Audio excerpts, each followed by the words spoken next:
What's up, horse? I'm Nick. And your horse. We are working class horses. Hey, I'm Marcus. I'm Atrax. And I'm Nick. We are working class nerds. Cue the intro.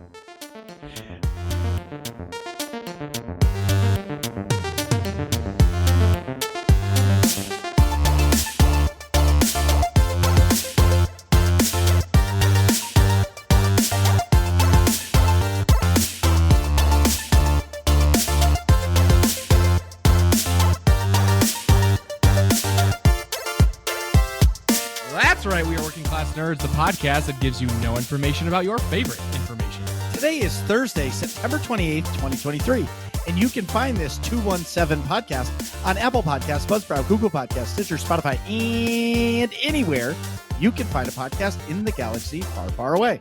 You can also find every single Working Class Nerds episode on YouTube. Just search for the Working Class Nerds podcast or go to youtube.com/@workingclassnerds. Click on playlist, click on Working Class Nerds, and boom! Every episode, past and present, right there, right at your fingertips, ready to listen to.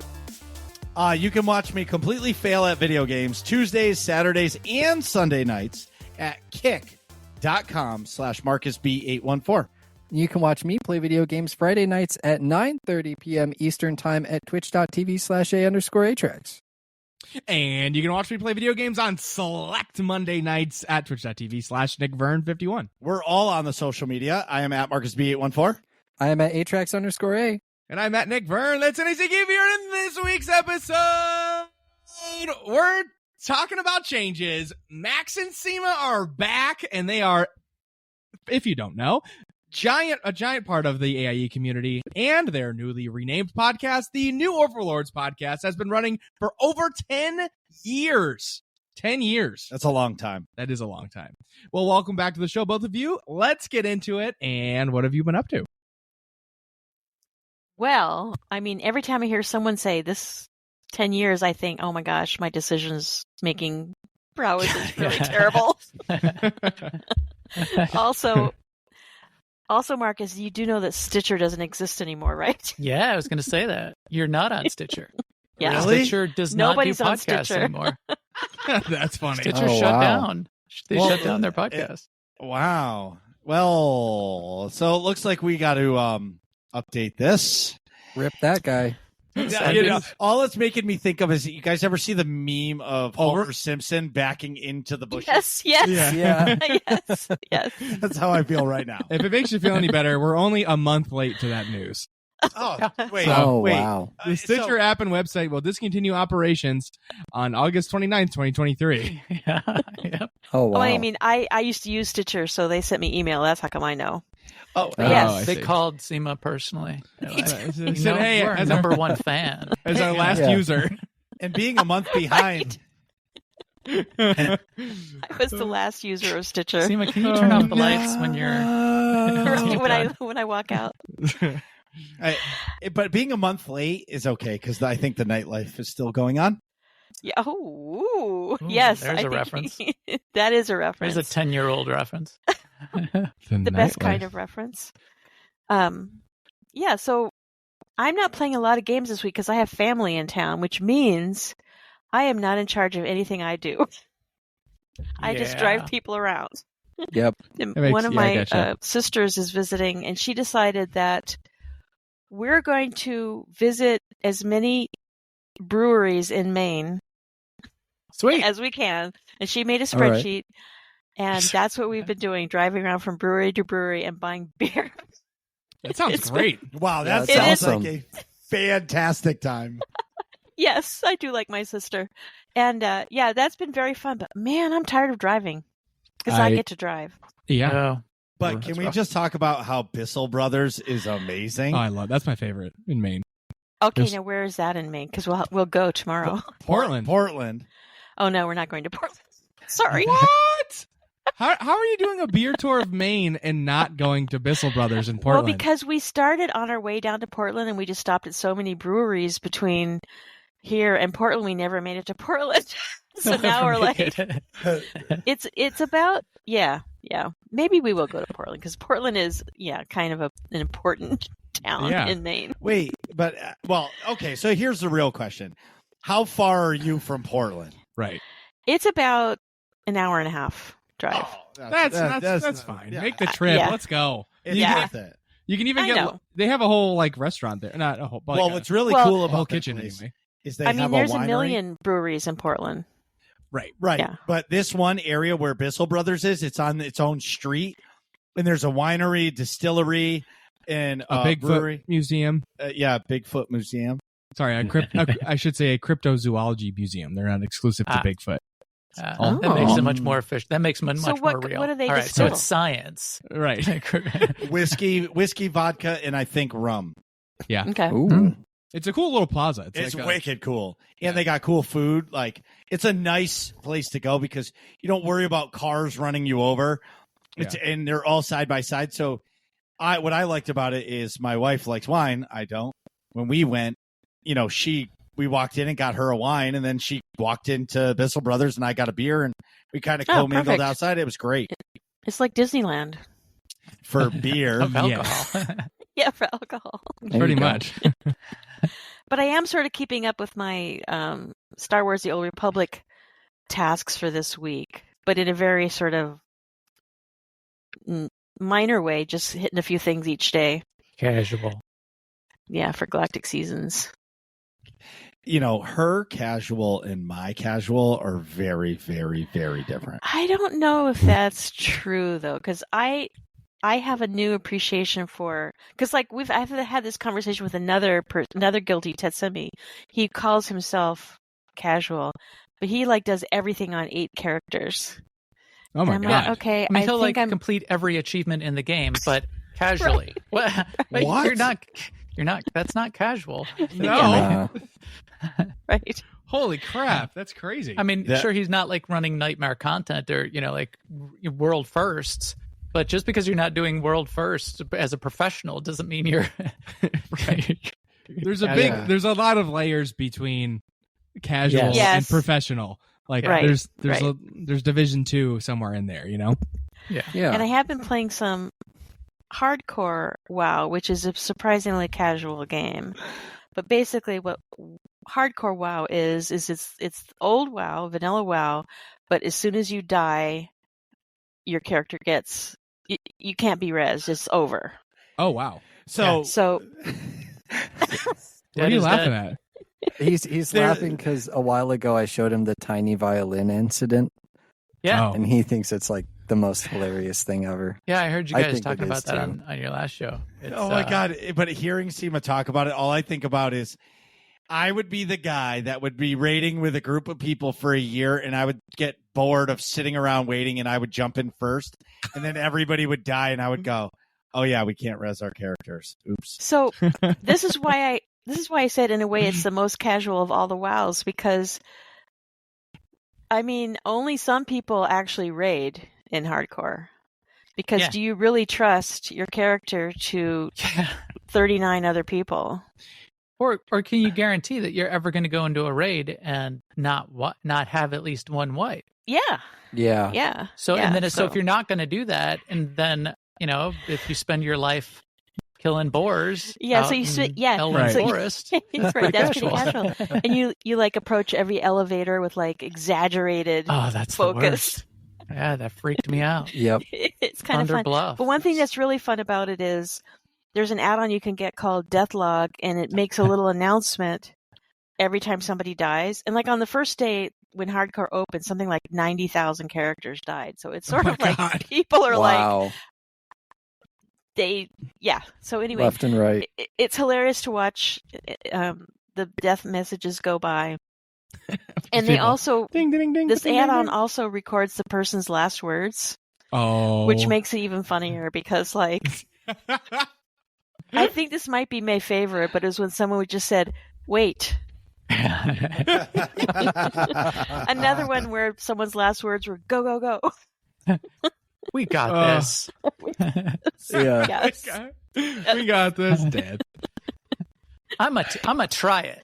But like when I'm running around on my like level 9 priest and I see a death message for somebody level 8, I go, I made it made past it that. fine. Right. Roadblock, whatever Ri- killed that person. Rip that guy.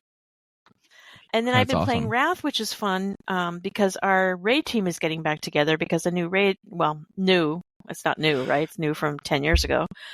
But new to this patch is dropping in the first week of October. So our raid team's getting back together. So we're super rusty and we're getting together and running a few dungeons and doing some stuff together and like remembering which buttons to push, and like the raid fever is starting to boil up. There's 4 WoWs. There's WoW Yeah. Retail. There's WoW Classic, which is Right. Classic not era. Wrath of the Lich King. Yeah. Then there's Yeah. WoW Classic, Wrath of the Lich King. And then there's WoW Classic Hardcore. So Right. Seema's only playing 2 of those 4 WoWs right now, and she has characters in a third of those. 4. Right. But Like I mean, 100. don't run away with the idea that I'm a WoW enthusiast or anything. No, you're just super a- casual. No, Yeah, I just have a I'm the lot of same way. history with WoW. Wait, you're Yeah. not quite semi-casual, but you're Right. casual. I'm not semi-casual. That's exactly right. Fly casual. Well, so I'm here's about the as question: casual with WoW too. Go ahead, Marcus. How many characters do you have in WoW? I have several 100? characters in WoW. So- In WoW, Okay. in Hardcore, I only have 2 because one of the things you do in Hardcore is whenever you get a few silvers to your name, you mail them off to another character. That makes sense. Yeah. Because you lose Yeah. it all. You lose everything. You lose all your Right. gear, You lose everything in everything. your bank. You lose everything. when There you die. is one thing you can do though when you die, which is you can transfer off to another server that's not a hardcore server. So if you die at like level 60 or something, you can preserve your character that way. But who wants that? Right. Yeah. That's boring. So would you say you have 3-digit characters or just 2-digit characters? Or 4. 4-digit. How many characters? commas? How many commas? Yeah. Definitely not 3-digit. Definitely okay. not 3-digit. So 97 characters. I was going to say 99. Yeah, 99. 99.999. Yeah, the one is it's like half built in the starting screen, so it's like it's a 0.99 of a character. It just hasn't Like, I mean, started. in questing. fairness, some of the characters are like on servers where I was just reserving the name, my favorite name, because I didn't know which server we were going to play on. And that goes back like 15 years. So that stuff. That's Well, funny. I haven't, yeah, not quite. Like, Yeah. Well, Yeah. I'm sure you have characters, and I have characters that old. I have characters from beta. I definitely have characters that old, but I don't have Saving placeholder names Yeah. for 15 Yeah, years. no, I Yeah, did that would be that. kind of a dick move. Yeah. It's been done, I'm sure.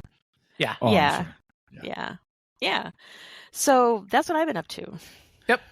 What about And- you, Max? Hey, everybody. I'm Jeff, also known as Max the Gray. I do go by Jeff these days, too. But nobody, that's my, I was thinking about that today. That's my Bruce Wayne name. But if you ever read the Batman comics, when you ask Batman his true identity, he says it's Batman. Right. I'm Batman. I'm Batman. I have people, a lot of my friends who don't know that my name is Jeff. I mean, I compare Max all the time to Batman. Yes. Who wouldn't? Mostly the just- physique. If I you was know going what to I say, mean. such a striking resemblance. I can't. Yeah. I can't. It's like not being able to unsee something. I can't unsee Max. It's just it doesn't compute to me. Yeah. So that is fine. I've been doing lots of things. I've been playing many, many, many games. Still doing a bunch of Star Wars: The Old Republic. That's our staple MMO. In the last week, I finished the main storyline for the first time in Starfield. I did that. Very nice. That was excellent. Which they Nice. call rolling credits.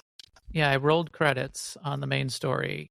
But the way Starfield works is you're not going to play it just once. And they built that whole concept into the story. When we'll get into it, too, or maybe we'll talk about it later. I don't know, because I know, Nick, you were playing it a little bit. But Yes. it's I have not beaten super- the story yet, but I will. super cool, super interesting. I think the way they've designed the story to bring the idea of restarting and re-rolling into the universe, into the story. And it's all like part of what goes on in an interesting way. Well, that's I've- fascinating. Last Thursday, Cyberpunk 2077 2.0 dropped. Mhm. And that was a precursor to this Tuesday when Phantom Liberty, the expansion, dropped. And what I did on Friday, on Fridays, I rolled a new 2.0 character because they changed so much. They changed the base game. So if you have the base game and you're not even going to buy Phantom Liberty, you can go play all the 2.0 baseline changes, and they've streamlined stuff. They've updated the builds, they've updated the gear, and it's really good. They did a really good job. They've added stuff graphically to the game and that kind of thing. So I've heard that 2.0 update is basically how the game should have shipped. Kind of. I mean, they did take out some things to streamline it that some people might miss. I mean, health packs. Health packs now work as a charge type system, like in Diablo, where you just got it, and you can use it, and then it recharges, right? You don't consume.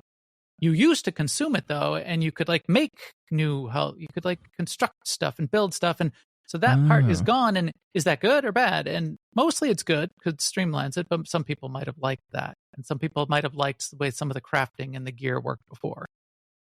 But mostly it's almost everybody's saying they like it better and it's good. The trailer for Phantom Liberty, where the guy's on the train. Yeah. Idris Elba. Yeah. Idris Elba and God. Somi, the new character that you meet in the game. But Idris Elba is part of the Phantom Liberty expansion. The trailer is incredible. It's very difficult to tell that it's not CGI, that it is CGI. I mean, it looks like it's not. It looks like they filmed him and put him in a CGI scene. They've done an amazing work there. But the game itself, because now they have DLSS support, they have ray tracing, the graphics inside of Cyberpunk 2077 are really, I would rank it as one of the best, if not the best, graphically performing games that exist today. Wow. And what ray tracing allows you to do, you walk around the world, and every reflection, every puddle on the ground, every reflection in a window, all of those reflections are true to life, as if you were in a world, so you can see the buildings and the lights and people walking by reflected in the puddle. Wow. You could walk down the street and just look at the puddles and navigate the whole world, because that's how ray tracing works. It goes, it's all the rays back through everything, and that's cool. Super cool. So I've been playing that. I was playing that more today. Still keeping up with a couple of the indie games that we've been watching, like Coreborn and Palia. I played a little of that this week. Playing a bunch of No Man's Sky because there's an expedition going on. That's kind of like their Battle Pass challenge modes. They've had about 11 of those. And it's a really great way for No Man's Sky to keep people engaged, and works really well. I tried today, played for about an hour, Wayfinder. Yes. And I know you guys are into Wayfinder because I heard you guys were, and I was familiar with it before, and I had been looking at it, and I'm familiar with Warframe and that kind of thing, what the studio has done. So yeah, I played some Wayfinder. I played through the tutorial. I played through the first dungeon that you go through. I got up to level 2. Omen says, "Hey, you did a good job," but I got no abilities yet, so I gotta keep working on that if I'm gonna get that going. I'm gonna circle. I don't know. There's probably more games. I want to circle back to Cyberpunk. That's a game I really want to play because I always call myself a graphical snob. I was just thinking about that. And I watched a video of a little bit of the gameplay today, and they were using the new i9 13900K and the 4090, and with the ray tracing, everything on. I couldn't understand. It didn't compute in my brain on how good that game looks. Yeah. Crazy. And the guy aimed down the sight, and when they shot the guy's head exploded, but you could see his head exploding through the reticle. The sight. And I was like, oh my God, how do I not play this game? Yeah. And then I remember it's a single player game and I can't. It is a single player game. I used to not like single player games. In fact, I don't think I actually finished Skyrim, even though I like it. It was great, and I still like it. I don't think I actually finished it all the way. So I used to never finish single player games, and very, very rarely played them. I played every single MMO that's ever been made, but not the single players. But this I finished, and I'm going to finish it again. Starfield I finished, and I'm going to finish it again. So there are some single player games now that get me. Cyberpunk. I'm a big fan of science fiction in general. I've read hundreds of sci-fi books. The Hugo Award and the Nebula Award are the big sci-fi fantasy book awards. I've read every single award winner novel in each of those awards going back to the 1950s. Wow. Wow. So big fan of sci-fi, big fan of cyberpunk as a genre too. So cyberpunk is the gritty high tech, but it's high tech low life. It is a dark world. It's corpse run everything, and everybody's like everybody's life is crap, and the haves and the have-nots. Gangs run the streets, and the corpse run the town, run the city, and everybody's the punk part is you're fighting against the man, and the man is the gangs, and the man is the corpse, and it's live fast, live hard, die fast. Also, so the whole idea behind Cyberpunk as the board game was you're going to die. It's almost like roguelike. You're gonna die. It's how spectacular is your death going? How bright is your star gonna burn? Mm-hmm. Interesting. And that's kind of the story too. And if you watch the Edge Runners animated series on Netflix, that's the story there. So don't look for happy endings in anything that's true cyberpunk. No. But the high tech, the aesthetic, and then just the beauty of the game. Keanu Reeves in all of the base game, and still some in the expansion as well, and Idris Elba. It's great. It's great. So yeah, it almost you describing that reminds me of like the characters from Mad Max Fury Road a little bit. That's not cyberpunk, but that's a post-apocalyptic punk kind of world. Yeah, the punk part. I was trying to compare it to other stuff, and I was like, that sounds like that kind of sentiment, Yeah. Shiny and Chrome. I go into the afterlife. Witness me as they're putting the spray paint on their mouth. Yeah, you're gonna live hard, die fast, live fast, die hard, and go with glory. The the brighter you burn, the more you'll be remembered. Right. That's definitely a theme in Mad Max. Yeah. Interesting. Wow. Fun. Max, you play as many games as Atrax does. Yes, it's fun. It's fun. awesome. It's fun, and we'll get into why we changed the podcast, but that's kind of one of the reasons. We all play lots of games, don't we? Yes. There's just too many games. You can't focus on one anymore. I know. In my opinion, Marcus doesn't know what that is. I can't. But that'll come up later. Anyways, Atrax. Speaking of lots of games, and just for the record, I'm really excited for you that Counter-Strike 2 came out. Officially. The old game is gone. Yes. Hello, new game. Hello, new game indeed. Yeah, I mean, I might as well start with that. Counter-Strike 2 released on Wednesday. Officially, Woo! It is taking over. So no more Counter-Strike Global Offensive. It is now Counter-Strike 2. Originally, I thought it was going to be called Source 2, but it's just flat out Counter-Strike 2.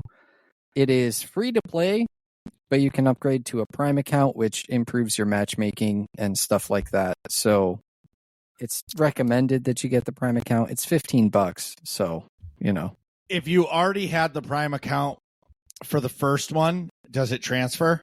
Yeah, everything transfers over. It's the way I liken it is to Overwatch and Overwatch 2. Like everything, just all your Overwatch stuff moved over. It replaced the Overwatch game. It's the same way with Counter-Strike, except, the game is successful. Looking at you. Overwatch 2 on Steam. Yeah, Overwatch 2 is, I think it's the most hated game on Steam right now. Like the most negatively reviewed game on Steam. I think Overwatch it is. 2. Yeah. Do you keep your skins, or is there a designation to see this came from CS:GO? Transfer over. No, everything transfers over. It is a complete overhaul. Okay. They basically replaced the engine. All the maps are kind of the same. I'm really sad they got rid of my favorite map, Train. Train's no longer in there. Hopefully they'll bring it back in the future, and they're just working on it to make it better. But yeah, it's out, so it's free to play, so you can go download it and play it right now. And it is so good. They're using volumetric smokes. So, and we've talked about this a little bit in the past episodes, but there's volumetric smokes. So now it's a big pluming smoke instead of just this pixelated picture of a smoke that's just kind of moving around. Right. And because there's volumetric smokes, then when you shoot bullets into it, then they kind of plume around, and you can see like through the smoke for a little bit. Tracer tracks. That's so cool. Yeah. And if you throw a HE grenade into it, it will blow the smoke away, and then the smoke will like slowly come back into the picture. Huh. So they've really leveled up the tactical ability of the game, and also graphics wise too. I mean, the game looks really, really good. I think Marcus would probably get addicted to it. I think it'd be his FPS go-to. Maybe even over Call of Duty. I don't know, because it looks really good. I'm done with Call of Duty. I like it. Yeah. For what it's worth. I like it if I'm feeling like some shallow gameplay, you know? Yeah. Sometimes Yeah, you just feel that's like true. pew, pew, pew, pew, pew, pew, and that's kind of fun for like 45 minutes, you know? Yeah. But I will say this about Call of Duty versus Counter-Strike. Counter-Strike is $15 forever. Call of Duty, $70 every year. Oh, yeah. Yeah. Oh, fair point. I'm with you.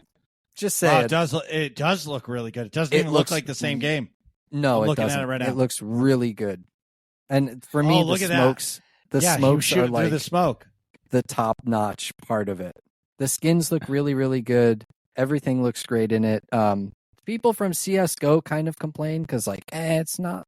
This isn't like CS:GO. That isn't like CS:GO. It's like, well, It is a CS:GO different was game. 10 years old, so yeah, Right. it's a different game. And I agree, there are some things that could be tweaked, like the running and gunning. So in CS:GO, it was a lot easier to hold an angle, but now Okay. because of the way gun pattern, spray patterns work, it's a lot easier to swing around the corner and just You gun get- somebody down holding an angle. Yep. Like the You get Peeker's Good. advantage more, right? yeah, like it's a lot more noticeable in Counter-Strike 2 than in CS:GO. So they're probably going to have to find a way to fix that. I have no clue how you would go about doing that. I don't have the game developing knowledge, so I couldn't even approach that subject, but it's a noticeable thing, and that's it. I saw a TikTok that was saying that it was like a issue with how they programmed the DLSS, which I don't fully understand. Something about like interpolation or them like smoothing the movement or something like that. Interesting. Where like that you could get be. the hitbox sort of lags behind what you actually see. So like the peak of someone, my laundry alarm's going off. Something to that effect. I don't fully understand how that works, truthfully, Yeah. but like it was something where like you can change your settings and make it even out so that people don't get like a peaker's advantage as dramatic or something to that effect. Interesting. With the That's interesting. DLSS settings, I think is what it was. Yeah. DLSS is it's AI code built into the hardware, into the chips, Yeah. that writes more frames in between the actual frames that the game code can put out and the GPU can put out. Right. So that, say, if you're like on a 144 hertz monitor and you want 144 frames, but the game can only do 60 frames, 80 frames, or whatever, the AI will create the frames on the fly. Right. But yeah, so if there's some sort of sync issue with what frames it's creating, but that's, I mean, it's such fractions of a second. Yeah. It's like hundredths of a second, but It is. But in CS:GO or CS2, excuse me.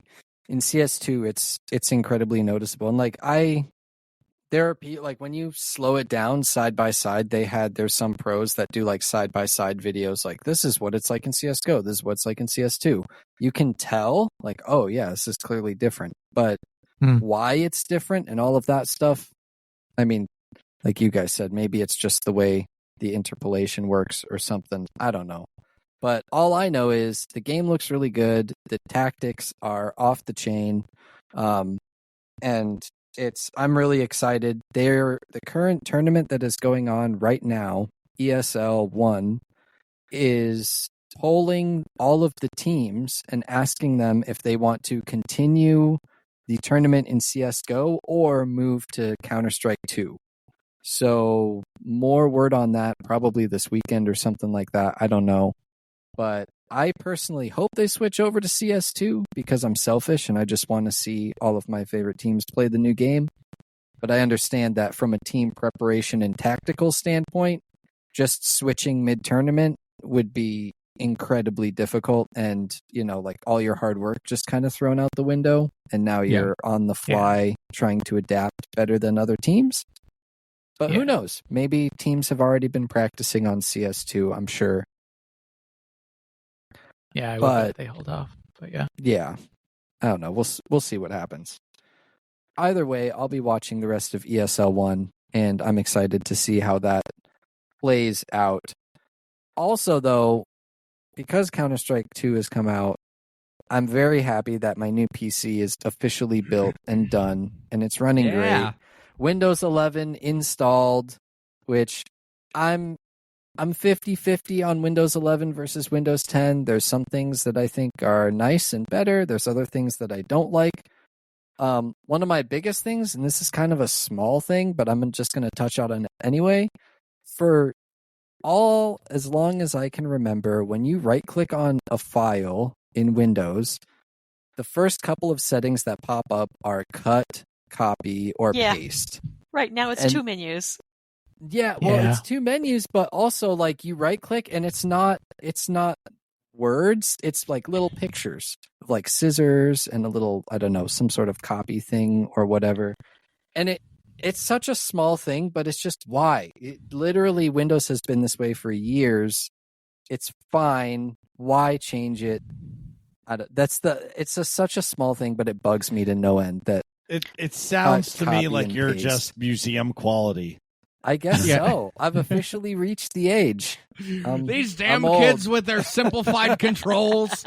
Give me the complicated words back. Yeah. But I'm with you, because if you want to copy a file, you right click on it, then you have to scroll down and click on more left click on show more options, and then scroll down to copy. Why not Why just is that Control a good idea? C, Control V? Yes, you can do that too. I don't know. I like to make sure that I'm clicking cut. I'm old. I'm using they change it just to change things. Cut it out. Control anyway, I guess so. Congrats on your new system. You'll get used to Windows 11. Yeah. It's annoying. Yeah. I like the other stuff. I like that it loads really, really fast. I'm so used to clicking my computer on and then waiting for it to just kind of load up and going and doing something else. Now I click it and it's like, hello, ready to play video games. I'm like, I wasn't quite ready for that yet. Did you change from a hard drive to an SSD? I had an SSD before, but because I had an SSD and a hard drive, like I had 3 drives, it would just take a really long time to boot everything up and get it. I don't know. It took a while.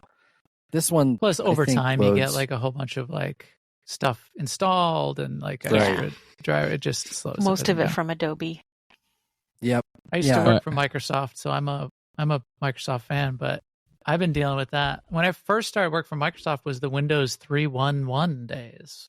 Wow. Windows workgroups. And the Windows 95 launch was like this big this party. is awesome. But every so I was every beta, every Windows release for decades is always this way. There's always stuff that changes. It's like, did you have to change that thing? All right, fine. Okay, I'm sure I'll get used to it because I've been getting used to it. There's 75 other times you did it. I know I'll get used to it, but still, you changed, moved everything around. Fine. It's the evolution of tech. They offered for me to switch to Windows 11, and I was so scared that like it was going to fuck up all my stream settings. I'm like, that's a hard pass. Nope. I'm good. Yeah, I feel like I don't know. I'm tentative. I haven't switched either. But that's because I'm old. Because I don't want to relearn all the menus like you're talking about. You must relearn what you have. And I have Windows 10 on my work computer too, so it's like what you have learned. Everybody's the same. Everything's the same. I've got one PC that can't upgrade to Windows 11, and I have don't a like tablet it. that can't. Why? Because I like Windows 11, and I want everything to be Windows 11 now. Yeah. So why won't your other computer be able to upgrade? You need a certain type of hardware, right? Yeah. Minimum there's requirements. There needs to be security. The security chip, the TPM chips embedded in the hardware need to be up to par for Windows 11 to be able to work on it, and they won't install it if it doesn't have that. Yeah, actually, thinking about it, I can get Windows 11 on my laptop, but I can't on my desktop. Yeah. Yeah, it probably doesn't have that. I probably have too much malware because I bought it pre-built. Wait, you can't upgrade the overseas your desktop? spies. No, not for free or not to Just Windows 11. Stop going to those sites, Oh, I don't do that. That's Marcus's MO, not mine. I don't do that on my computer. Okay. Why my computer's broken? I don't know what's wrong with it. Oh, I know what's wrong with it. There's only 3 litter boxes worth of dust in there. There was a lot of and dust. I clicked on the banner that said hot singles in your location. What? On the side. But I'm trying just the random ads. I don't know. I don't get those. See, but that's the thing is I don't get those ads. Yeah, you have ad blocker. I know. I do too. I'm just kidding. No. But meanwhile. Anyways.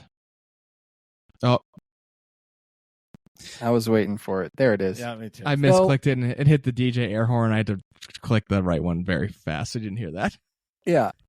So I built the new PC, all this to say, got Windows 11 installed. It's working great. And I streamed the first Descendant. Yes. What did you get for new parts? Oh, yes. So for new parts, well, I had a 4070 already back when Diablo 4 launched is when I got it. And very nice. So I had the 4070. The processor now is a i9 13900, not a K, but I got a pretty good deal on it. So I'm happy with the upgrade. Nice. And then it's liquid cooled, of course. Yep. 32 gigs of DDR5 RAM at 6400. And then I feel like I'm missing something. The case came with a pre-installed power supply, which was awesome because I could just plug everything in, and the whole case is white, so like everything matched. The RAM matches, the cooler matches, all of that good stuff. That's sweet. Yeah. Wait, do you like the white case though? I do. So I had a black case, and over the years it collected dust, and the dust was very obvious. So I'm wondering if the white case will be the same or worse or better. I don't know. Only time will tell. But for now, I think it looks great. Nice. It's big and open. There's a lot more space in it than I thought. My previous case was super, super cramped, and the cords were just everywhere, and it was really hard to wire stuff. This new one, it is a Corsair 4000D Airflow. So it's got, on like one side, it has some cable managing bands, and the case came, like the actual case came with extra bands and zip ties and screws and all sorts of cool stuff to help with your wire and cable management. Oh, that's nice. Yeah, I'm looking at it now. Yeah, and it's a lot more open. The drive, it has like a removable drive slot. So the space where the hard drives go, I actually unscrewed that and I took it out because I don't have any hard drives. I just have M2 solid states that go on the board. And I use that extra space underneath for like wiring and fans and stuff like that. Nice. So it's nice and open. It's been great. And the PC itself is running wonderfully. I was streaming the first Descendant, which was an open beta. It is now closed. I'm really sad about that because I was having fun. But I was streaming it on max settings with no issues whatsoever. Sweet. And yeah, that made me feel really happy because usually when I try and play games, there's some sort of frame issue if I'm not playing at HD quality. 1920 by 1080, but now I've been able to stream it. Well, I can play the game at native resolution, which is 1440p. And that's just been, that makes streaming so much better when the game is a higher quality for, on your end, right? Yeah, no, absolutely. I definitely want to play everything on Ultra if possible. Yeah. Marcus, you know all about that, right? Yes. If I can't play a game on Ultra, it's not worth it. You're out. Out. That's why I can't play a game on Potato. If I have to... You're not a console gamer. No. It has to be Ultra all the time. Anyway. So I've also been playing Lies of P, which has been a lot of fun. Souls-like game loosely based on Pinocchio. And I've been recording little steampunk. I saw that in a couple places. It looks really cool. and I've seen a lot of people streaming it lately. It's on Xbox Game Pass. So if you have Game Pass for PC, you can download it and play it. Highly recommend. Oh, it's a lot of fun. The one where the titular character kind of looks like Timothée Chalamet a little bit. Well, yeah. I don't know who Timothée Chalamet is. Tall, thin character. Yeah. Yeah. Well, I'm just looking at the box art, I guess. Yeah. I couldn't actually play it. Very cool art aesthetic, though. It's the like Victorian steampunk. It reminds me of Castlevania. Clown. Yeah. Reminds me of Castlevania. It has a Bloodborne vibe, is what I would describe it as, especially because it's a Souls-like game.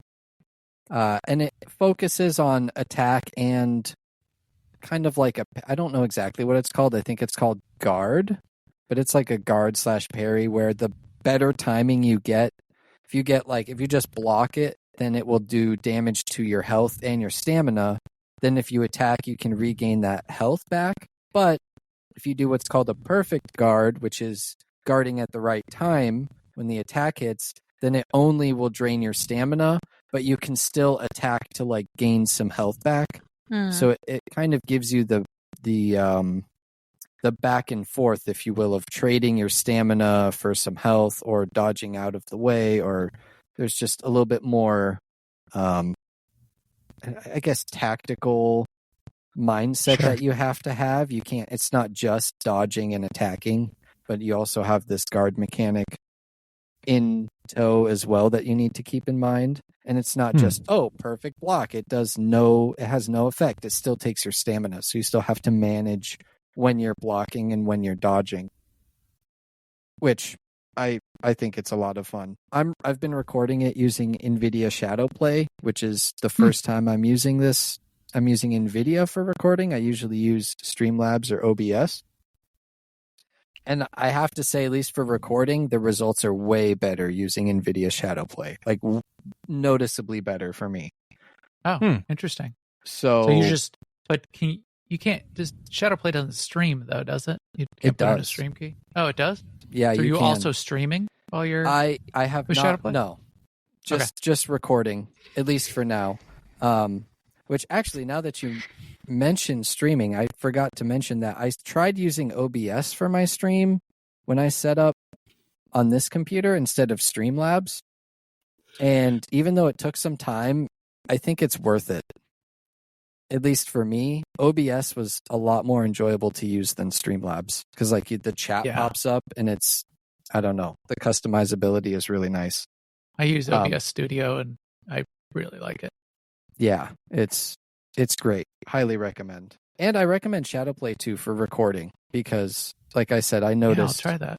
I noticed some really big differences in file size and in quality. At least for me, just using a like a microphone and the game. It also lets you split your audio tracks, your game sound and your microphone sound too. So it makes it easier when going into DaVinci later to edit it and things like that. Oh, that's nice. Yeah. So Lies of P playthrough available on YouTube, _A_tracks. Go check it out.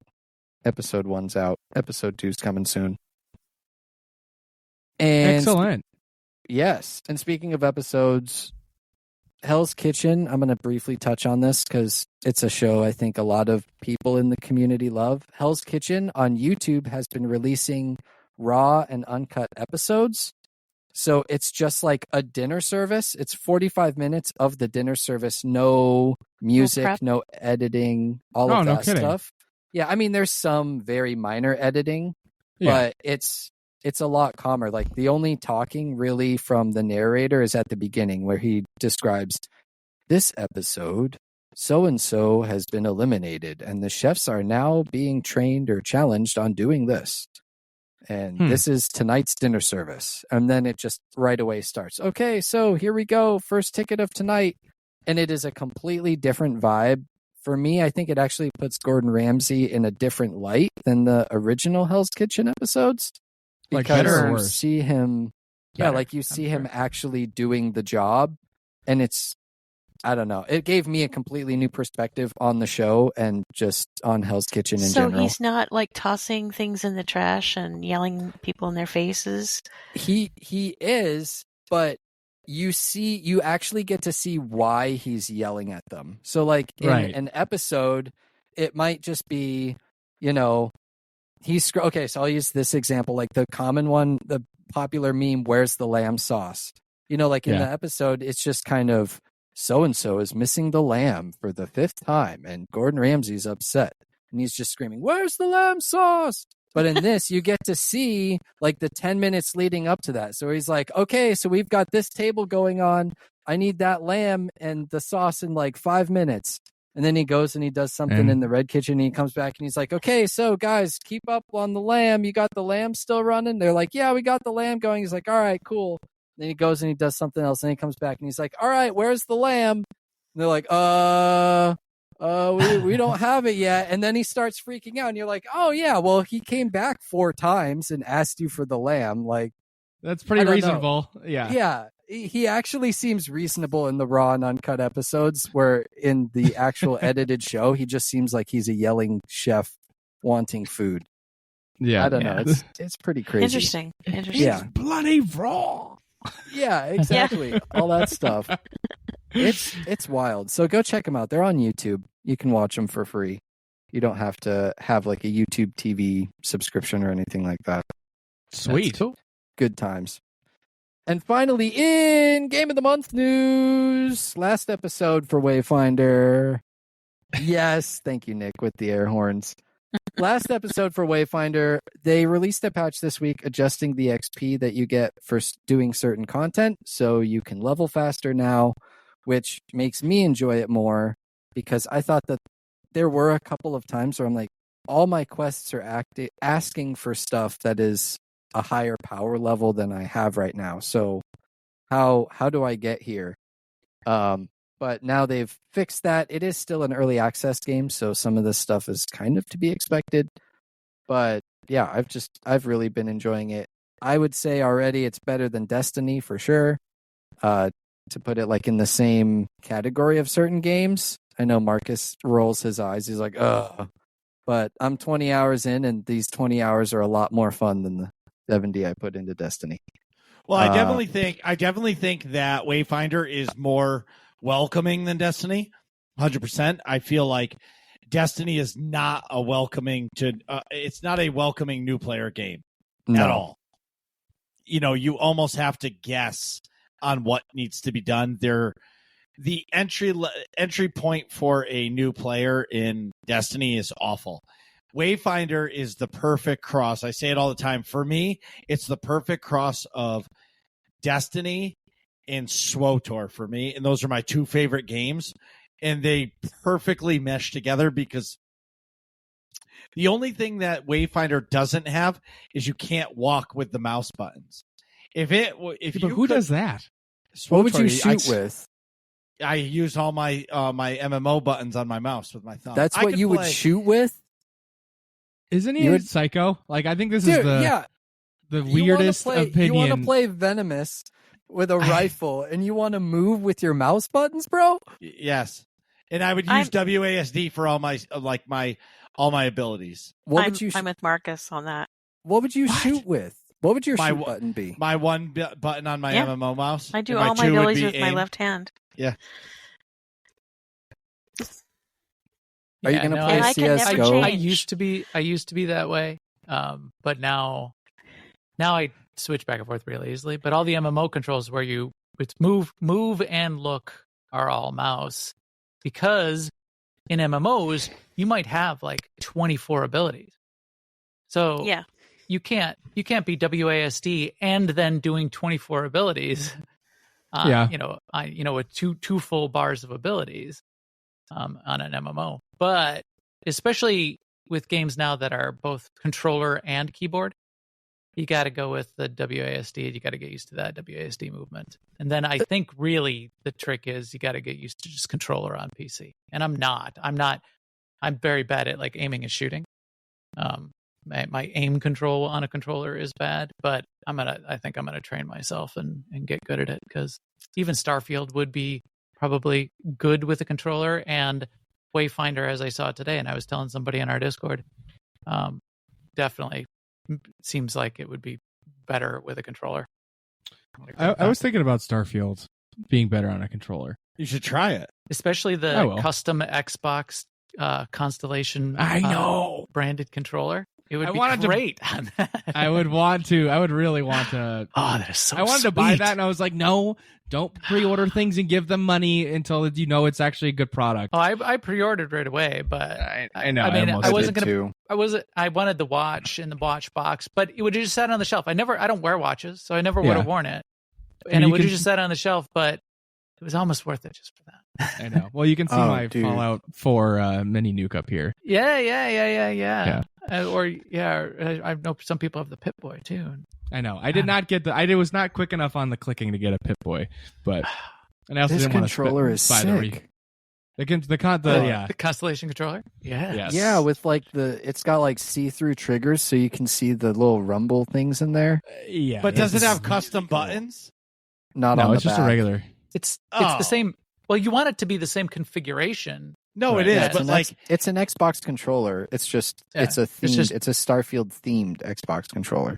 yeah, but if you're gonna spend $80 on a controller, you might as well buy the Razer controller and get the extra triggers Functions and and stuff. stuff. So you can actually customize it. Yeah, but this looks cool.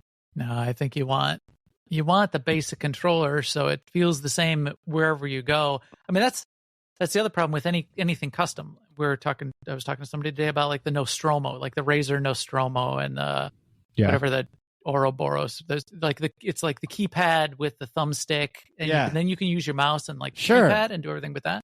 But I used to play with that a little bit. I used to play with it in SWTOR. Doing that and then trying to switch back to anything else, you get all screwed up. So you got to have like a standard controller, and it's got to be the same controller you play with everywhere. And trying to have anytime I try to go with some custom thing, it never works. Yeah. PlayStation controllers are whack too. Wicked. If you ask me. No, they're not as good. I mean, that's what I currently have, but I prefer an Xbox controller. It's only the thumbstick layout. I like the staggered instead of having to in the same spot. It stretch your thumbs so they can kiss it makes each other. Me, curve my hands inward. Yeah, I don't hold them straight. I will say I do like a custom controller that has the something on the back, like paddles of some kind. Yeah, I remember playing Rainbow Six Siege where you tilt to shoot, and I had. Oh, nice! What is that? Oh, that's what's Steam up. Deck. The Steam Deck, very nice. Yeah, Wait a minute. Steam Deck has paddles. It's like Xbox controller for the main, but it does have 2 extra on each side where your index finger and your ring finger can press while you're pressing the triggers. Dude, Valve is full of W's lately. It's a computer. It's not just a controller. Look at the size of that thing. It's amazing. This is an amazing device. That should be that size. I was playing my Switch on vacation months ago. Holy shit! Look at the size of that thing. And the games you can play on it are awesome too. It says you can play every Steam game on it. Pretty much. I bet Wayfinder would be good. Would be really good on this. Oh yeah. How does that work? Does it you have to have your PC on and it sort of streams to the Stream Deck? No, it is a PC. It's a Linux PC. You can plug a keyboard and mouse into this and make this your home PC. Wow. It's because the screen is small, the resolution is not that big, so you're not playing in 4K or anything like that, but you don't need to. And it looks really, really good. It's amazing. Wow. I took this to PAX. In fact, I went to PAX.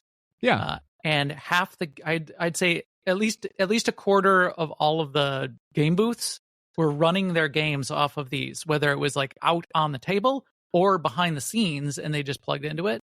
Because they can just load their code on this, and it's a PC that they could just have a screen and a keyboard connected to and just run. Wow. Yep. Plug a charger in. You got it all day. Right. Yeah. Easy you can have to a set up and these take down. Yeah. And not have to bring boxes or something to run your game on. And while most games on Steam work kind of natively on it, if you're developing your game with a bunch of them anyway, then you can get certified for certified for it. Yeah. Wow. So they have the 64 gig, 256 gig, and 512. $3.99 for 64 gig, but you can't. That doesn't even buy anything. Yeah, You can't even play a game on that. Yeah, I don't have one because of that. No, that's your number. whole Steam library is on it. So it's you buy the device and your whole Steam library is just on it. You just say, okay, well, I want to play whatever's in my Steam. So you don't have to buy anything special for it. Don't buy games for it. Yeah, but the's the $3.99 one is 64 gigs. Oh, it's got micro it's got an SD. expansion slot too. It's got an SD slot. Oh, okay. So which one do you have? Go. The 64 gig, the 256, or the 512? Well, if you had to guess, 512. Marcus. Come on. I knew that. I had to ask. But you could get this. Someone could, not me, but someone could. Yeah, That's in funny. theory. What was I just talking about? Wow. Do you know, since we're on the sidebar, I'll just continue down it. I had a question about this in my own section, but do you, question one, and I'll ask the other one later. Do you know of a way to play a Steam game on a TV? Is there a way to stream it to a TV of some kind? Yes. Yeah. Yeah. You just have to plug your computer into your TV. No. Without doing it's like AirPlay for Apple. Yeah. It's like AirPlay, but you could do it with Steam. You just got to Google it. Yes, I've done it. Okay. Because I'm trying to in my head, I want to play Starfield sitting on the couch. Yeah. Instead of here. Yeah. Instead of sitting at the computer.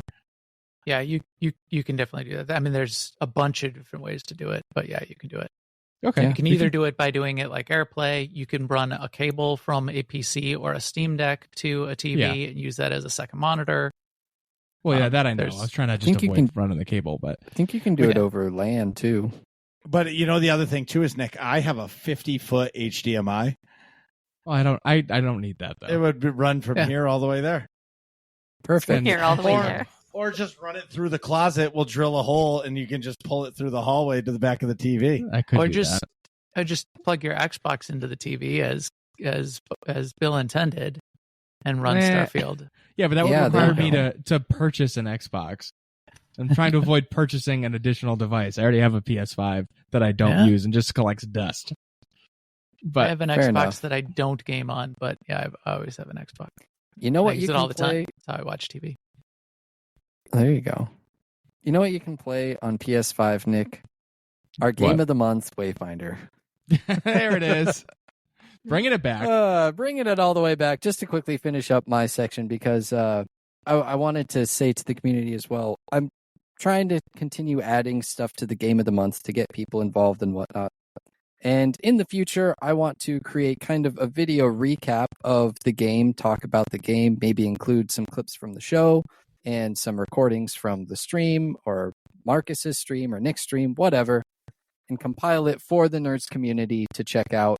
And it wouldn't be a Nerds community game of the month without the Nerds community. So in the game of the month section under Discord, please go put your thoughts on Wayfinder. Whatever you want. It can be highlights, lowlights, things you like about the game, things you don't like, experiences, funny stuff, videos, clips, whatever you want. And we'll try and work it into the video. Rayu has already sent me a ton of stuff because he absolutely loves the game. And we would love to have your input as well. So go to the Discord. Again, go check out the Game of the Month section. And we'd love to hear your thoughts on the Game of the Month. Stay tuned next month or next episode for next month's game. Oh, yeah. Which I think everyone know. Yes. Yeah. You know what it's going to be. You know what it's going to be, but we'll announce it officially next episode. Right. I got this sneeze coming. Oh, that's the worst when you're about to sneeze. Yeah. And then you're just like, stare at some lights. That's what I usually do. If you stare into a light, it makes me sneeze for some reason. It makes me squint with my old man eyes. Before you sneeze, though, Marcus, what have you been up to, man? I'm just going to continue down this Wayfinder train. So I haven't found a game that I like as much as Wayfinder since Destiny, and previous to that is SWTOR. Immediately when I went into it, I was a little hesitated. I hesitated a little bit because the art style looks a lot like World of Warcraft and Fortnite. Yes. Not Fortnite to me. It looks a lot like WildStar and WildStar and SWTOR and WoW. It was really colorful kind of a thing. Mm-hmm. But when I got into it, I got that big time like MMO, like world is larger than life, but yet it felt like a Destiny style game. I've never played Warframe before, so I can't really judge it based off of that. But the game itself, the mechanics of it, I love that you're going in, and the one thing I love to do in MMOs is raid. And I feel like that game caters to me because everywhere you go, you're essentially going into an instance and it's like a raid. You're running through some hallways, killing some trash mobs. Like Sema loves killing so much trash. She loves raids that are full of trash. Right. But then you get Sema's just cleaning up the streets. Right. And you the Underminer. And then you come into the middle of the dungeon and there's a boss.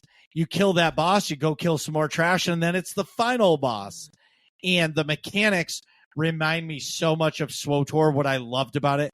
Hey, Marcus. Yeah. Don't stand in the red circles. Got it? Yep. Hey, Marcus. Yeah, Max. You're standing in the red circles. You know what I'm saying? So see the red circle at your feet? That means you're standing in it. Exactly. But I wasn't paying attention. I was just marauding. But the point I'm trying to make is the game has a great progression system, in my opinion. I think they need to streamline it a little more, which it does sound like they did that with the patch, because there was a lot of things that I didn't understand. And the big one was, okay, how do I get my power level up? And you go to get these echoes, which are basically mods for your character, but it's really hard to understand which is which without having to like separate them and then understanding the build you're trying to build on your character. It's just a lot for an entry, like for like the beginning part of the game. So I'm hoping they streamline it, which it obviously they have with this early access patch. The downside to Wayfinder, it is early access, and I rubber band because of the servers like crazy. Yeah, it's pretty bad. Right. I'm a graphical snob, and that jump bothers me a lot. Especially because it happens like every minute or two. It is pretty common. Yes. I would say that's the biggest flaw. But that's definitely on one of our questions list for Sir Snarf when he comes on the show to talk about the game, because other than that, I feel as if that could be the next game I really like dive into, and I think it's coming at a really good time, because I feel like Destiny, as much as it's not going away, they're definitely slowing down the content. And the reason why I say this is because I watched this happen with SWTOR. So they're finishing their 10 years of this epic story in the final shape, and that comes out in February. And that's the final expansion of the Light and Dark saga. And they're going to an episodic seasonal model where instead of 4 seasons a year in an expansion, they're just doing 3 bigger episodes a year. But it's basically, I'm calling it filler, and people get mad at me when I say this, but it's not a part of a larger story. It's like Star Wars episode 4, 5, and 6, and then you get the Mandalorian, you're getting Ahsoka, you're getting Clone Wars, and it's like the octopus body is at the top and all the tentacles are all the pieces. You know what I mean? I think so. Yeah. And it's a TV show, not a movie series. We know? I got you. Well, I'm trying to. I know what an octopus looks like. All right, so the head of the octopus is the main game, but like the main story, and they're just branching off of the main story to give you bits and pieces, but they're not furthering anything. They're just gonna fill in the content that has been the story for 10 years. All right. Now I'm smelling what you're cooking. You're smelling what I stepped in. Yeah. But the point is I feel like it's coming at a good time, and I feel like Destiny isn't going to have to be such a big priority to play because they're not going to be pumping out as much. you're going to be able to go in, do your seasonal stuff, clan night, all that stuff, but be able to play other games and not feel like you're missing out. What is that, FOMO? Yes. I'm too old to say FOMO. Yeah. It's like I'm too old to call something a vibe. I just feel wrong saying that. Oh, it's a vibe. That just you don't doesn't like fit. saying that? I can't say that. That's I'm a pretty old. good vibe. Yeah, see, I can't I'm say it. vibing. You can. You can't say you're vibing? No. You say you're vibing. Come on, Marcus, vibe. No. To the vibe. Come on. Chilling. Vibe. Anyways, Vibe. so then Vibe. back to Wayfinder is awesome. I'm really excited. So the one thing I am really looking forward to Wayfinder is when they release the guild or guilds, because I'm gonna make sure somebody, wink wink nudge nudge, creates a guild for us and gets that going, because there's going to be special perks and more of a social hub for all of us who play it, because I feel like the AIE community is really going to like Wayfinder. I think it's going to be free to play too, right? Yes, it'll be free to play and it'll be cross-platform. It will be on the Xbox, so everybody in the community will be able to play. I can't wait for mounts, man. I'm so excited. I love mounts. In every game. If you want me to play your game and love your game, just make a good mount system and it's over. Did you like Red Dead Redemption 2? Yeah, that game was awesome. That was awesome. Just There's good horses in that game. Good, healthy horses. yes. Yeah. Did you Yes, hear? indeed. You ever hear the story about the voice actor? I forgot the guy's name who did Arthur, and like they came in and they did all the horse affection things that you could pat your horse and you would say something. You're like you're a good boy or whatever. You know what I mean? And then he does a whole day of doing them, and then he comes in the next day and they're like, hey, so we got to redo those horse lines. You're like, why? He's like, well, take a listen. It's like wicked sexual, just like you're a good boy, aren't you? Or something it's creepy. You know what I mean? And he's like, hey, fuck. come on over here. Right. You're looking real good there, horse, if you know what I mean. Let me give you a bath there. They should have saved that from Baldur's Gate. That would have fit right in. Yeah. Oh, yeah. With the druids. I do want to ask about that later, but Clan Night is still going strong. Honestly, I never thought honestly, I was just thinking that. Yeah, me too. I never thought Clan Night would grow to where it is now. I never thought the clan would just grow. But I guess when you do something so much, I feel bad because we run Clan Night the same night as Mandatory Fun Night.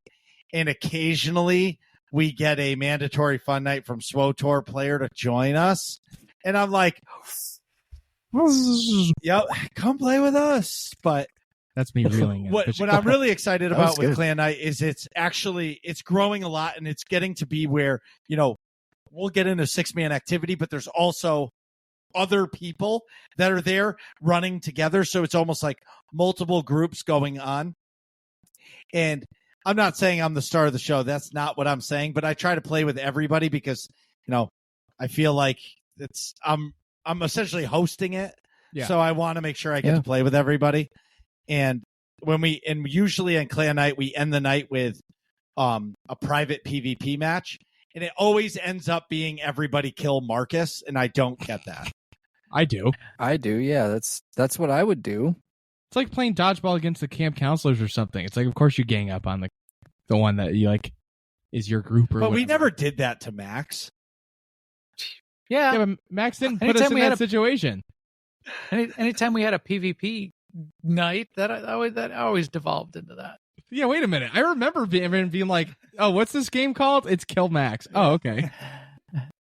But then unfortunately, my PC went rip that guy. Did it break or did it just kind of broke? I broke it. So, not really. It just didn't perform to Marcus's ultra standards. When he was like, "Oh, it's broken." No. I gotta buy it. Not replace everything. Marcus, huh? No. Meanwhile, he brought it over and 3 cats worth of dust came out of it. I was like, gee, I wonder why this wasn't running correctly. One of his kids is like, I've been stuck in there for days. Yeah. Mark's like, I only brought this to the shop for 3 months. I don't know why there's so much dust in here. No, the point is I was so I was streaming, playing the first Descendant on Ultra, and my Streamlabs would disappear completely off my screen, and all I could see was the camera. No more chat, no more settings, nothing. And then when it would come back, it would show no bars. And I said, am I still live? And everybody was like, yeah, you're still live. Ding, ding, ding, ding, ding. And then I would pull up the Chrome windows with the chat, and that would be working. Then it was closing out of Discord. It was hard closing Discord, like every 2 minutes. So I pulled up my MSI Afterburner software, and I was completely cooking the CPU. It was maxed. It was, no pun intended. It was at 100%, and it was staying at 100%. Oh boy. Yeah. And I was like, oh shit. So I put it on high settings, and it still did it. And I said, I'm not turning it on medium because then it's no. But after that, I can't do it. Yeah, I can't do it. Isn't the first Descendant like super graphically intensive? Yeah, it's Real so Engine good. 5, and it's so good. It's so good.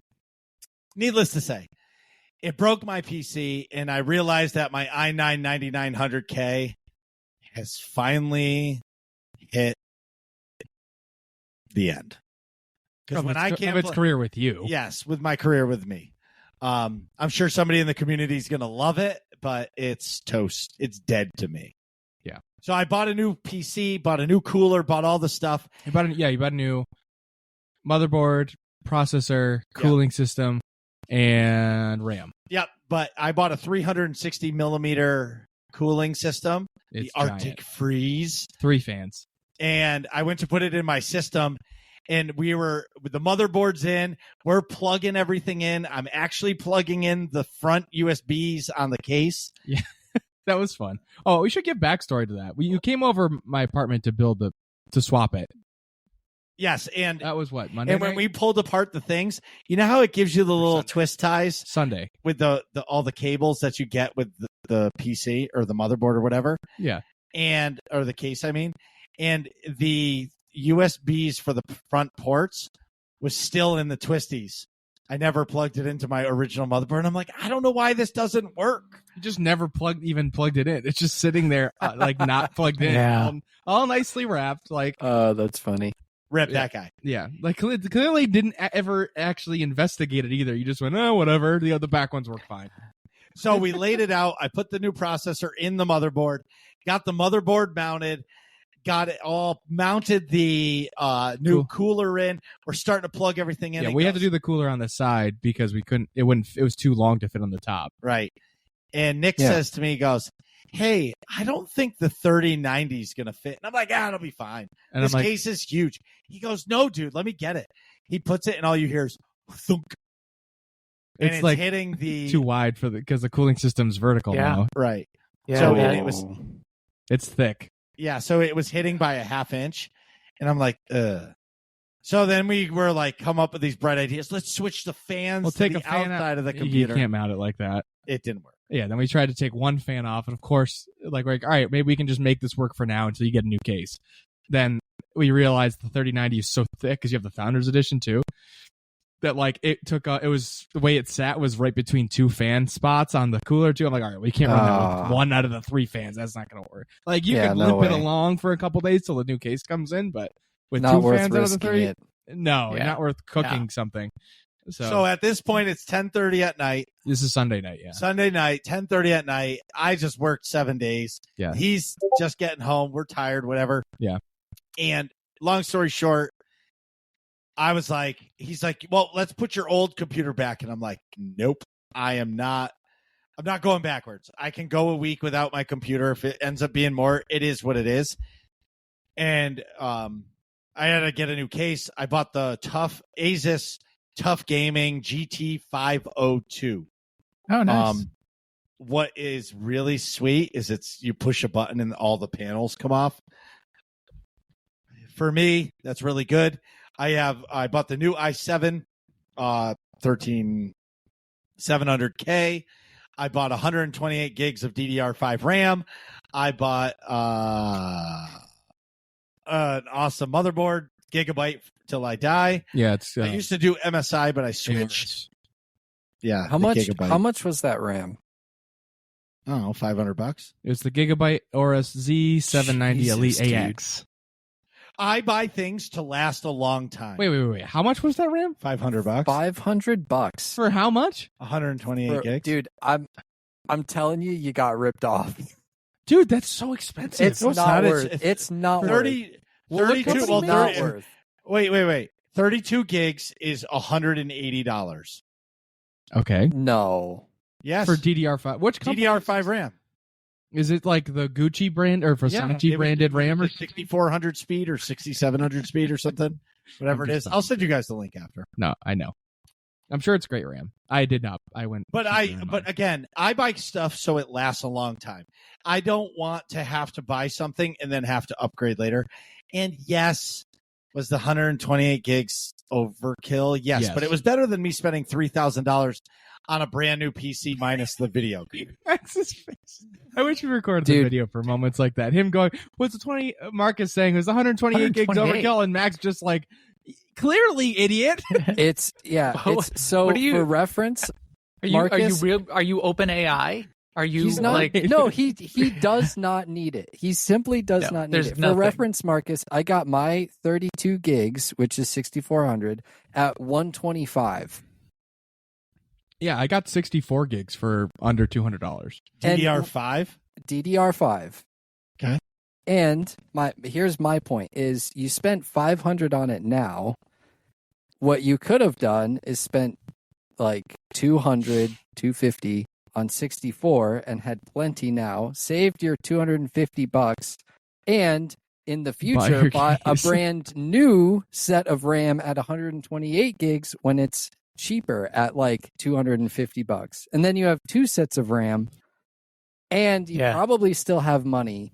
Like the point is not, I'm future proofing. The point is you're spending like the amount that extra for that extra 64 gigs is so much more expensive than just waiting until 128 is cheaper and more common. Because you're just you won't use 128. It's not worth it. Well, so what I can do, and now you've made the point, and you've made a good point, I can send 2 sticks back. Yeah. No problem. Yeah, there you go. Yeah, it's not even opened. It's not. Wait, even it's 4 sticks? Yeah, it's 4 sticks. Oh, that's okay. Yeah, that's easy. Yeah. I thought you were saying I thought it was 2 64 gig sticks. No, it's 4 that's sticks. insane. So I can that makes a lot more sense. Yeah, so I can just send it back. You know what I mean? So you make a good point. I'll send 2 back, get $250 back. See you later. I'm good. And they just paid for your case. Yeah, I understand spending a ton on a processor or cooling or there you go. But like for RAM, that's not worth it, man. Anyway, I'm moving on because I want to get into all of this. Yes. Not because we're making fun of you at all. Yeah. No, that's not why. I know. Anyway, long story short, first Descendant broke my PC. I'm coming back. Kick, baby. Oh, and just for the record, there was some Kick drama this week. What the fuck ever. Kick is, if everybody seems to forget what Twitch was before it was Twitch. I forget what it was called before it was Justin Twitch. TV. Yes. Justin TV was like the Hell in a Cell or steel cage match of streaming. Wild shit happened on there. And then they calmed it down. You know what I mean? It's the same thing with Kick. They're gonna make the shit right. It's not okay. That fucking guy should be banned for what he did. But, it'll be fine. Happens. But I really like it. And what I like is it's a whole new world. And there's so many new world. So many new people. Anyways, moving on. Nick, what's up? Well, thank you for asking. First things first. Yeah, Sunday night we had the computer debacle. But then this past Monday, the next day after the debacle, that Monday was Select. And that means I was streaming. He got Imperial permission. That was a from Select Commander Monday. TK. Yes. Yeah. Yes, that was a Select Monday. What'd you say? I missed that. Something you got permission from Imperial Commander TK427. I saw the paperwork. It was impressive. It was like at least 2 reams of paper worth. It was a lot of paperwork. Double, single spaced, in triplicate, with tabs. Yeah, carbon copied. Oh my god! All right. Disclaimer: TK427 does not control my actions, but it is a very funny joke to continue on the show. So I was playing Starfield, of course, on stream. It's great. I played a little bit more today. I'm getting more into the lore now, which I know you all know I'm super into. It was a little bit slow for me to like sink my teeth into because I'm not familiar. Like Starfield's a new franchise or new IP, so like there's not like this big lore background that I know of. Like they built a lot into the game that's really, really cool, and that like as I'm learning, I'm getting more into it. That's one of the big things that draws me to these single player action RPGs is the big lore background. Like that's why I love the Fallout series, why I like Elder Scrolls a lot, why I liked the Shadow of Mordor and Shadow of War, which is like big lore background. Spider-Man, like you name it, any of the God of War, all the big like single player. Horizon Zero Dawn does a nice job of like filling out that world. Yeah. I like that. That's the stuff I really get into. So like Starfield, it's a little slower. It's like, oh, who are the United Colonies? Who is this Freestar Collective? Like, what does this mean? When was the war? Why are they? Right, yeah. Right. Why are they fighting? Why don't they like each other? When did? Yeah. But like as you play and you discover more stuff, you're like, oh, okay. And I'm finding myself like the United Colonies gives me, or I think that's what it stands for, right? UC. Yep. Yeah. That gives me a little bit of like the NCR vibes, kind of from Fallout New Vegas. I don't know how familiar folks are with that, but not too much. It's a lot more complicated and more fleshed out feeling. But I found myself recently, like I started doing the Freestar Collective stuff, and it's a lot more like Western themed, and you can literally be a Freestar Collective Firefly. Ranger. Yeah. And I'm like, and you're like go around and like help the people, and there's like, not that many of you, so it's, I don't know. I get I like Westerns a lot too, so I'm getting a little bit of like space cowboy vibes, and I like that a lot. I'm like leaning into it. But in terms of game stuff, I'm realizing like, I think I'm level 12 or under, more than level 10, less than level 15. I don't remember exactly where I'm at, but I like have not touched my ship at all. And I need to like, now it's like, okay, I need to upgrade the cargo. I need to put some shielded cargo on there. I need a real outpost generating supplies for me and stuff like that. So I'm like looking up the video, how to like optimize some of those things, and like I'm like, okay, and let me stop doing quests for a second and like, upgrade my logistics network, if you will. That game has so many menus. Yeah, it's menus on menus on menus. Yeah, I found that I wanted to get your opinion, Max, since you've played the whole story. Sema, have you played Starfield at all or not really? Sema hit the mute button. No, I have not played Starfield. Okay. I've watched the trailer. And we've talked about it. I've talked to Sema. Yeah. Sema probably knows right, as much about it as anybody because I've talked to I feel like I've about played it quite a bit. But yeah, I've done all of it. I've done tons of outpost stuff. I've done shipbuilding. I've done UC a little bit. I think I just started the Freestar, but it's a bunch of the faction stuff. So yeah, I just think it's, I don't know. I like the vibe of the Freestar Collective stuff, just like the sort of Western. You're like edge of the wilderness, like there's kind of a government, but not really. But they're just trying to help people. I don't know. It seems cool. But definitely for lore, if you want to get a good lore, just start the UC Vanguard line. Okay. Just go sign up. Say I want to be UC Vanguard. Yeah. The way you go, the orientation to become a UC Vanguard, they send you through a museum. Oh, and it's the UC Vanguard Museum. So it's a United Colonies perspective, and you can get a little sense of propaganda. And your companion might even say this is a little skewed, but each exhibit you go and look at, that was like the biggest lore bit to me. It like tells you the story of like what happened, how the war started, what the three factions are, because there's actually three. There's Varun too, right? So it's UC, Freestar, Varun, and when they went to war, what happened, how it stopped, it's really, really good. It's a really great little lore bit in there. So go do that. Interesting. I definitely will. I know. I got that and then didn't do it. Another thing I'm kicking myself about not doing, or like how I address the situation. I'm pretty sure I can't do the Crimson. I forgot what it's called. The pirate faction. Yeah, Crimson something. Like Fast forward 60 seconds for spoilers, I guess. But like when you go rescue Barrett from them, and he's just talking to the captain, and you can like talk to the captain like, oh yeah, we're just gonna take him back, whatever, and it's fine. I just went in and went to Murder Town. I saved and then did it, and then was like, let's see what happens if I just kill them all. And then I ended up liking like the just kill them all quickly, how that played out. I got more like loot and stuff. I bet you still can, because that was just some some Crimson. What are they called? Random Crimson, captain or whatever. Crimson, whatever.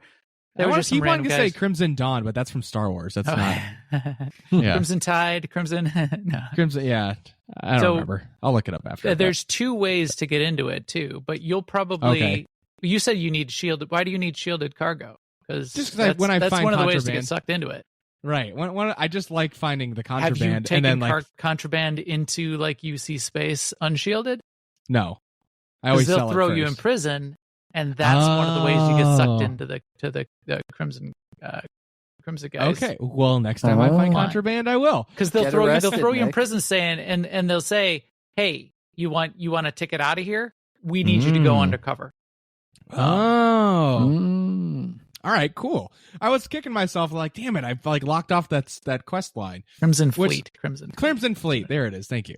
I probably won't like do a ton there, but it's cool to be like a pirate. I like to explore all the factions, at least my first day through. I'm gonna do them all, but again, remember, well, or don't remember. I don't know if you know about New Game Plus. I know that it exists. I don't know what you do in it. I haven't like looked into it because I want to like experience it, I guess. But yeah, which is good. So I mean, you can think if you're going to replay the game, if you're gonna do a New Game Plus and do a replay, you have options to play this, to go then do other faction stuff, and so you can try lots of stuff too. So you can look forward to that. That's free. That's sweet. Yeah. Yeah, I could talk a lot about Starfield. Do you want to talk about that more after the break? I think we were I have a section about Starfield stuff. Yeah, let's save it for later. I have a logistics question for you, if any of y'all, but I think Max may potentially have an answer to this. But so I bought Starfield via newegg.com, and because I had like a coupon code or something, it was like 10% off. But I accidentally bought this code for the Microsoft Store instead of Steam, and I don't know how to transfer that properly. Because I went to I know you can add like the Steam game to your license. Yeah, or just have it show up in Steam, because I don't know if ultimately I don't particularly care, but I would like to be able to have it on Steam in case I transfer devices or something. I don't know if you can do that from Microsoft Store. So no, what you're asking, no. So you would need to buy the game on Steam, and then to transfer the save, there is possible ways to do that. It's a little janky, and you got to go on the internet and get code off of GitHub and. But there's a way to do it, and you could look up Reddit threads on how to do it to get the save out, and it should work. But even that, I wouldn't expect to be going back and forth very easily. And you would need to buy the game again if you want the Steam version of the game. Makes sense. I think really I just wanted it so that I could I don't know if Steam streaming is a thing or something like that to play it on my TV, but you can add. Go ahead, Max. Yeah. Well, yeah, you could. Well, Steam, anything you can play on your PC, including Starfield, just on Xbox. You're just going to connect your PC to the TV. So Steam or not Steam, that doesn't matter with connecting to the TV. Okay. Yeah. You can definitely, with the Microsoft version, though, go between the PC version and the Xbox version. That's cloud saved. So if you did get an Xbox that was plugged into your TV, you could go back and forth, no problem. That's why I'm I have contemplated, should I just get an Xbox and make this a lot easier? That is it's a really good, it's a good media hub, honestly. Yep. Even That's more so. Yeah, the media, because you think about how good Xbox Live is, the menus. No, I know, it's great. You know what I mean? I mean, I have all Roku stuff all set up though. I don't need a media hub. Yeah. And you could get Game Pass Ultimate and get all those free games on there too.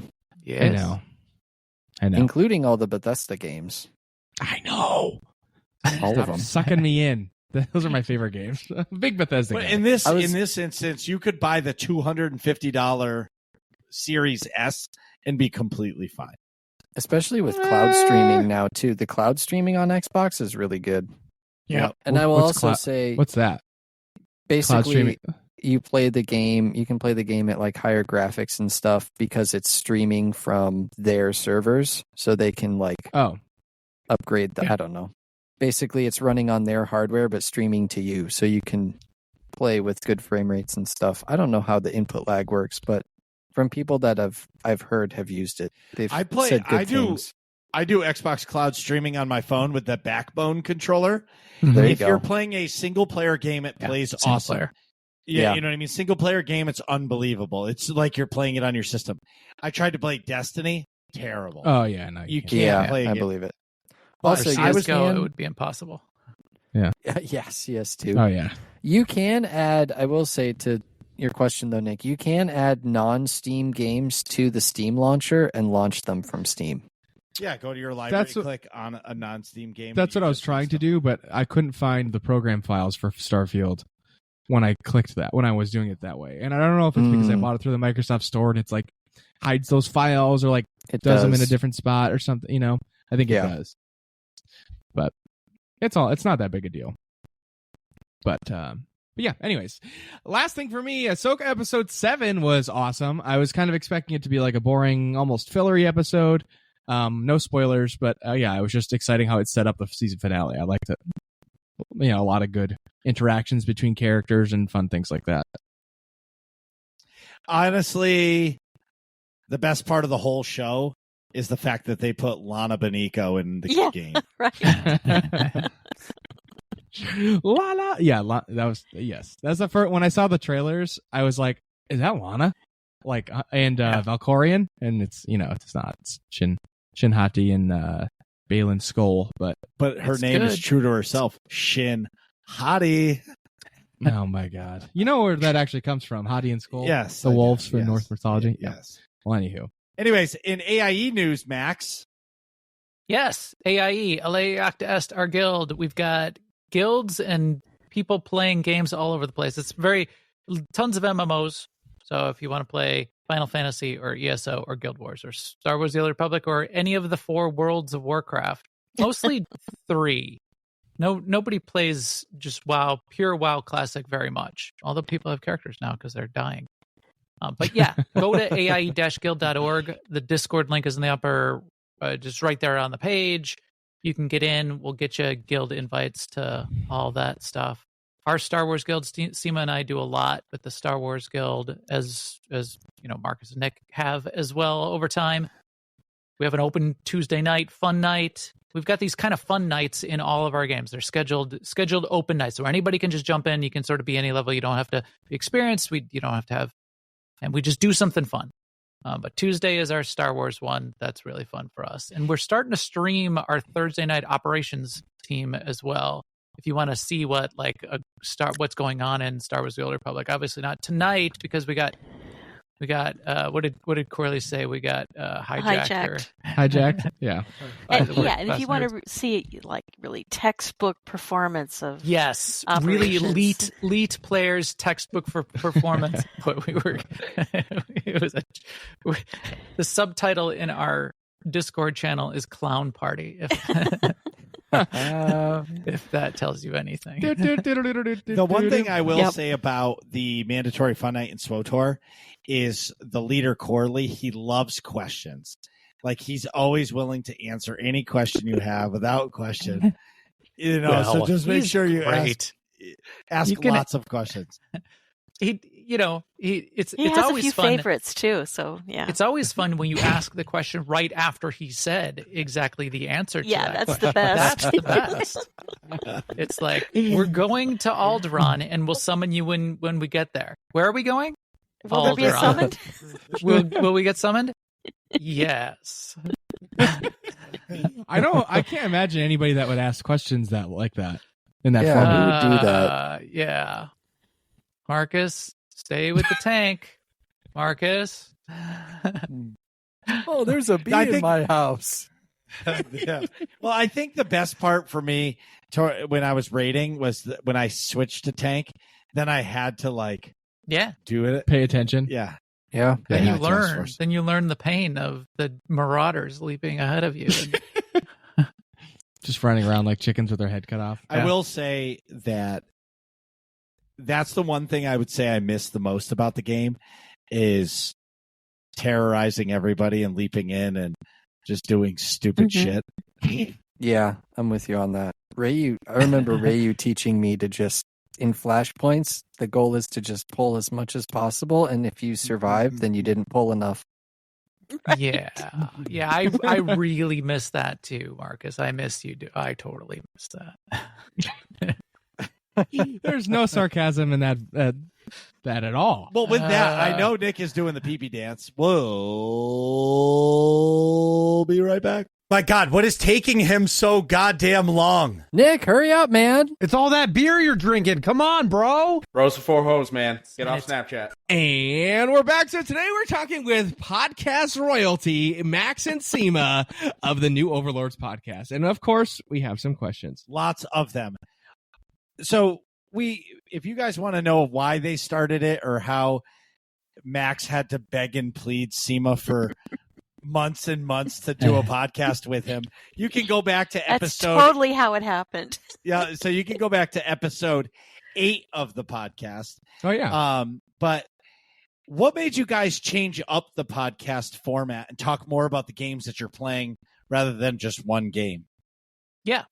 So 10 years. 10 years is a We've long been going time. For 10 years. And it is a long time. And we've been playing Star Wars The Old Republic, and we still play Star Wars The Old Republic pretty much close to as much as we used to.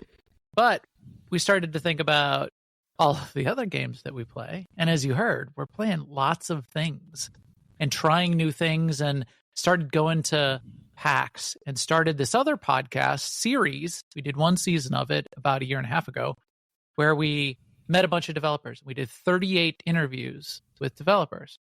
Indie studios, big studios, AAA, different roles, learned about their jobs, learned about the games that they were making. We really liked that. We did did we love doing that one. But that was just like a project. It was a season. So we did 38 episodes of that.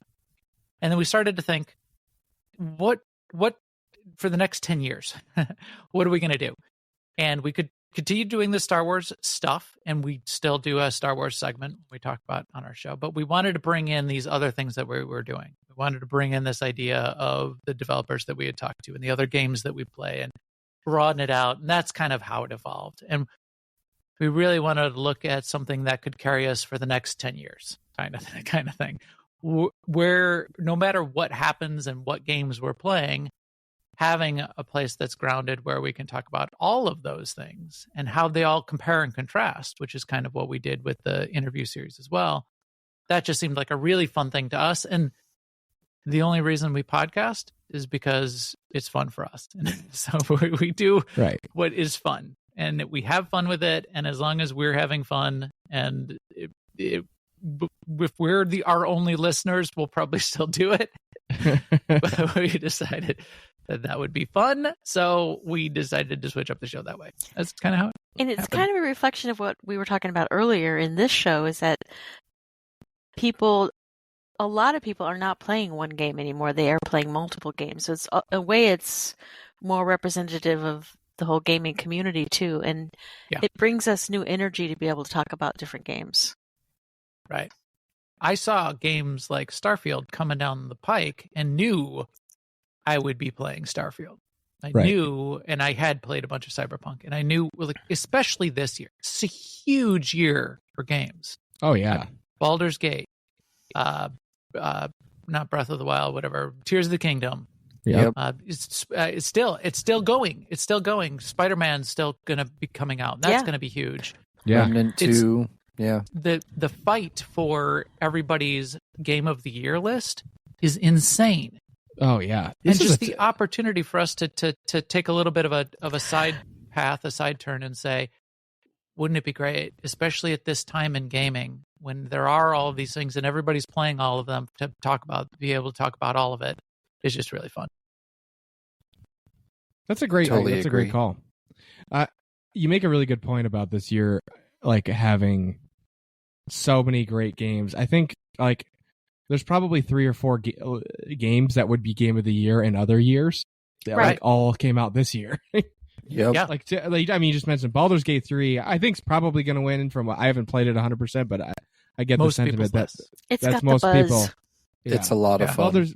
Baldur's Gate seems to have, I feel like is people just say it's like super polished and an amazing experience. That's probably my pick. Just It's really good. My view from the outside of just hearing people talk and reading things and not playing either one of them, that might be true, but I think between the two of them, Starfield is going to be the one that has legs. Okay. Right. I feel like Starfield caters to a wider audience than Baldur's Gate does. Yeah. I really that enjoy too. Baldur's Gate, but it's hard for me to play it for long periods of time. Because it's overwhelming. There's so much detail. Like you have to think, who you talk to matters. Yes. At least in my experience. What it did and what it tried to do and what it did within that genre blew everything else out of the water that had ever been done in a CRPG before. Yeah. So because it exceeded expectations so far, and it's just such a great studio, and those guys are just doing so well. Everybody who thinks about it loves it, and because of the bear sex, it's going to win most. It's going to win most game of the year. Yes. And BARE. Yeah. It's a dating simulator. Also, it's porn. It's video game porn. Yeah. But as you said, there's so many other games I think that are really good and broad. Tears of the Kingdom would probably be high on my list, but I don't know. I don't do Sony. I don't have a PlayStation. And it's a beautiful game, and I know it's a great game. Nintendo? That's Nintendo. Nintendo. Yeah, whatever. Whatever, I don't have it. It's these platform lock-ins that in fact, Tears of the Kingdom could probably still be in people's minds a step above Baldur's Gate, but Baldur's Gate is probably more accessible to more people. Right. Yeah.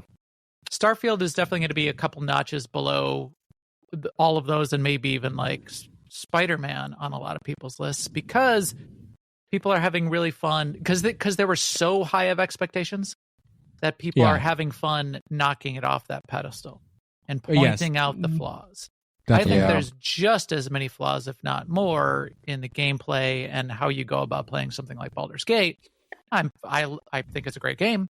I'm stuck in Act 1, and I moved on, and I'm doing a replay of Cyberpunk, and I haven't finished Baldur's Gate. Not because I don't think Baldur's Gate's a bad game. In fact, I agree that it's going to win most Game of the Year lists. Yeah. But as Sema said, one of the things, the conclusions that I've come to as well, is if you look out like 18 months from now, a year and a half from now, is anybody going to be talking about Baldur's Gate? I don't think so. Probably not, yeah. Is Starfield going to be even as big, if not bigger, than it is right now? I think so. Yes. I know, I agree. And that's because of the modding community and everything that happens around a Bethesda broad, popular game like that on multiple platforms and all that. Yeah, absolutely. Honestly, I feel like Starfield, it's going to take a year for Starfield to actually take off. Yeah. Yeah. I think you could be right. I think so. Nice pun there, by the way. Oh, I didn't realize I did that. Where it's Spaceship games taking off. Really launch itself into the stratosphere. Really blast off. Right. Yeah. They're really reaching for the stars, Bethesda. Yeah. They're going to get into orbit. They shipped the game well. No, I agree. Oh my god. I love Starfield. I just love Bethesda games. I have some criticisms of Starfield. I think the menu system is very, very clunky. I think there's plenty of things to criticize. So. I think it's just, but that being said, the base game play is fantastic. It's great. It's the best looking Bethesda game for sure. It's not the best looking game, period, but I think considering how much crap's in there, I give that a pass. I feel like every Bethesda game I end up being like, the graphics aren't as good as other games, sort of its peer group. However, there's so much to do in here that I give it a pass, and it's good enough. You know what I mean? But, I do. I want to throw into like looking overall at Bethesda. I think it's a win, like a huge win, because the hype for Starfield was insane. Yeah. And it more or less holds up. Now, it's not like mind blowing, like you said. The graphics aren't like the best ever. The story isn't like some incredibly insane. It's good, but it's not like, super, super over the top.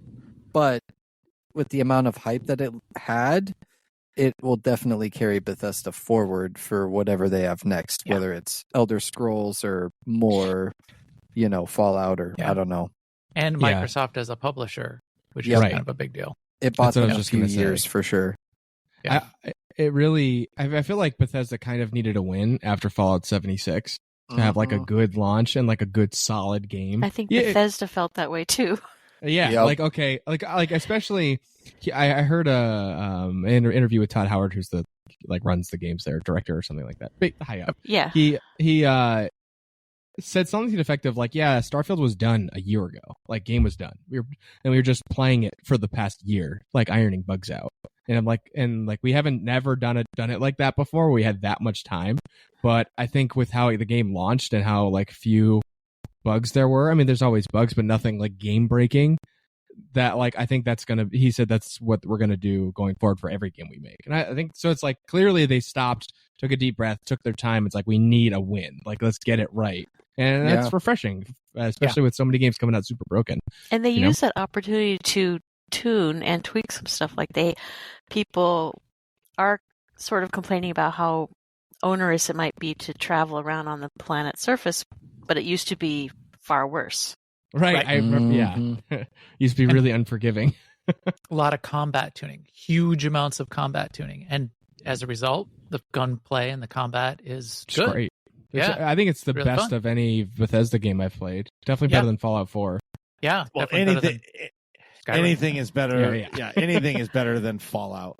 Well, you hate Fallout. The VAT system or VOT system, whatever the hell that There's stupid VATs shit in is. Starfield. That's how you disable engines when you're fighting in space. There's you turn on a VAT system. Yeah, what targeting. Does VAT stand for? It's Virtual Assistant Targeting System or something like that. Yeah, Vault-Tec Assisted Targeting System or something like that, I think. VAT equals stupid. I know the TS stands for Targeting System. Yeah. I had to ask. It's one of those gamer questions you got to know. I feel ashamed that I don't know that. It's Vault-Tec Assisted Targeting System. Okay, you were correct. Nice. You were correct. Let's go. I can keep the mini nuke up there now. Max and Sema, what is your favorite game of all time? Well, Sema, you go first because my answer is going to be wishy-washy, long-winded. I don't do favorites, and I'll explain. But I'll pick something. I'll name some things. Mount Rushmore is acceptable. I'm with Max on that. I stumble over the favorites question all the time. But there one game that I occasionally will Google around and see if there's a good descendant of is I play quite a bit of Lemmings. Lemmings. Old old days. School, yeah. And it was like a puzzly, platformy kind of game that I just really kind of took me over. And so every once in a while, and then it's been ported around and different versions of it have been made, but none of them have, recaptured that for me. But I do like puzzle games and games with really good puzzles in general. So there's a lot of games out there that call themselves a puzzle game that are really just, I don't know, hidden object games or there's really no puzzle in there. Yeah. And then I definitely like games that provide a world for you to just live in. Like, WoW, that's my attraction to WoW. And then my attraction to Star Wars: The Old Republic is really the people. Yeah. I mean, the game is a good enough game to keep the community that we have. Right. Yeah. It's a good game too. But. Those are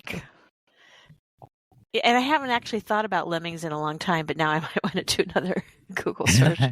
But as we look at all kinds of different games and things that we're talking about and thinking about talking about, I do kind of think about comparing them to old stuff. And that was terrible graphics. It was like... Oh, of course. Yeah. Yeah. So, yeah. Very cool. I did play hours and hours and hours of Tetris and Free Cell. Yes. As well. Yes, I think Tetris might have been my first computer game ever. You got to watch that Tetris movie, the dramatization of the story of Tetris. Supposed to be actually really. I have a book on it. Oh yeah, that came out. Who was starring in that? Somebody. I don't want to know the real story of Tetris, man. I got my own story of Tetris. Like the Russians were like hunting them down to try to get the license back. Yeah, I saw the trailer. I do not believe it. And it was widely distributed in some neighborhood, and yeah, that was great. That trailer was called just the Tetris effect. Yeah, interesting. It used to ship with Unix. Mm-hmm. But I think that's a good answer. With any kind of like favorite, I'll pick a favorite of the moment. Yeah, but yeah, my favorites do tend to change quite a bit too. You get passions, and you get yeah.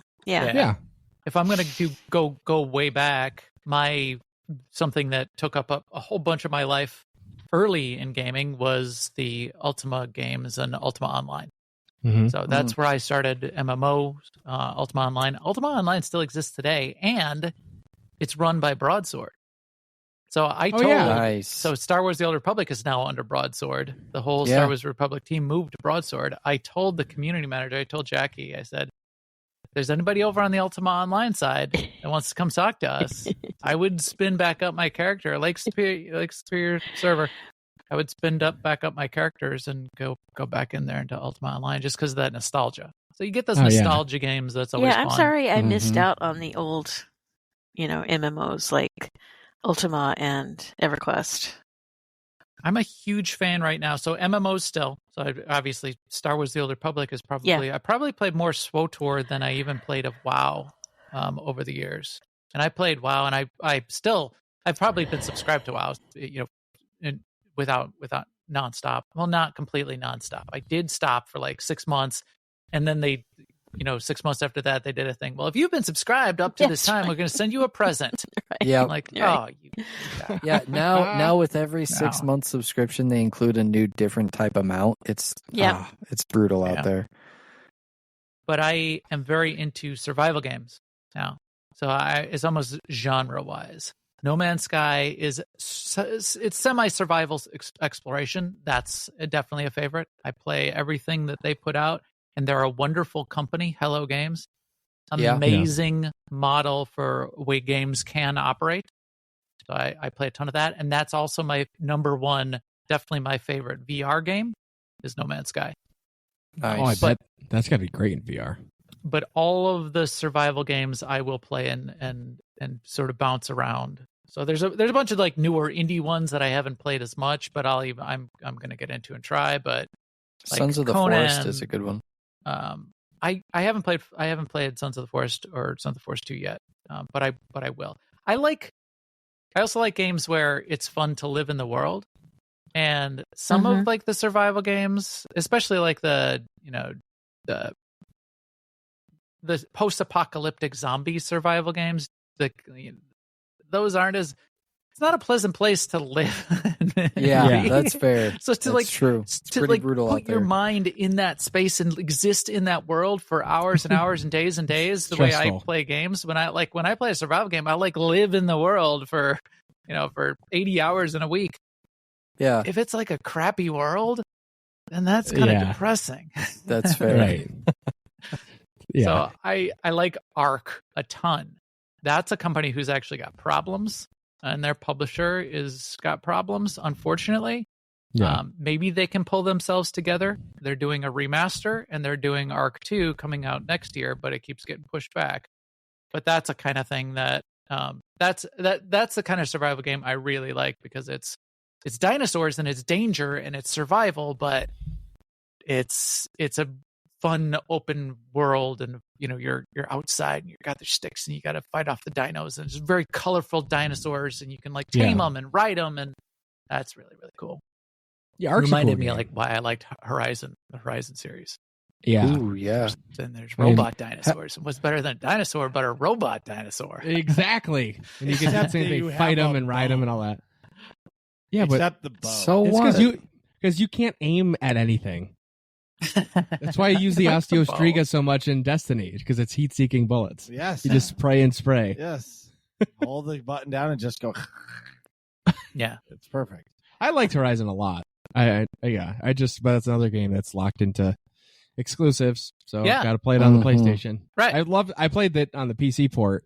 Right. I played Zero Dawn. That was another single player game that I finished and I really liked it, and I liked Alloy, and I like that whole thing. I want to play Forbidden West, but Sony's locking it into PlayStation. Right. Yeah. The heck, guys. Get it up on off of there. You don't want the money. It's free money. That's the thing that's crazy to me. Is if they release it for the PS5 for the first year, and year 2 they release it. I mean, have it on the PlayStation for a year, and second year you release it on the PC. They're going to sell a shit ton of copies. Yeah, I don't get it. I know why they do it, and they're also going to sell a bunch of PlayStations off of it. Right. It makes sense. In one way, it doesn't. I mean, they duped me into buying one for that. I mean, and I keep thinking about it. I don't want to buy a platform. I don't want to buy a Switch or a PlayStation for one game a year. Right. And that's kind of where I'm at right now, unfortunately. So I do so much PC gaming. If it wasn't just one game, if it wasn't Tears of the Kingdom, and it wasn't, Forbidden West, although maybe it's 2 Forbidden West, I would play Spider-Man. I'm not as huge as a Spider-Man fan, but I would probably play that. It would be different. So, I don't know. There's probably a whole bunch of other games that are my favorite too. Every game is my favorite, but that's kind of where I'm coming at these right now. Space games. Well, I was going to say that too. I love space games. Yeah. Star Citizen, Starfield, all the stars. Star Wars. If it has star in it, and it's a space game. I also love those. Yeah. So there you go. What would you say your goals are for your podcast now since the switch? Or the shift, I should The way say. we kind of described, I think we kind of even answered that. It's us wanting to expand into a place where we're comfortable in something that could potentially last 10 years, the next 10 years of podcasting for us. And just have fun talking about games, talking about the games that we play. And I think, and Sema, you can chime in on your thoughts on this too, but one of the ways that we're trying to be a little bit different than a lot of like game review and game podcasts is we really kind of try to focus on what's fun. Mm-hmm. And so we want to really embrace that and see if we can. Right, because we want to be in it for the long haul. Yeah. And for that to work, the podcast has to feed us as well as us feeding the podcast. And feel good to us and feel right to us, and focusing on what we play and why we think it's fun, rather than like chasing the flavor of the month, fear of missing out, just because it's out there, for one, and for two, going after the thing that does drive a lot of engagement, which is here's why this is a terrible game kind of conversation. Mm-hmm. It's just not as fun for us. No, so we're going to keep it. That doesn't make me want to get up in the morning. Right.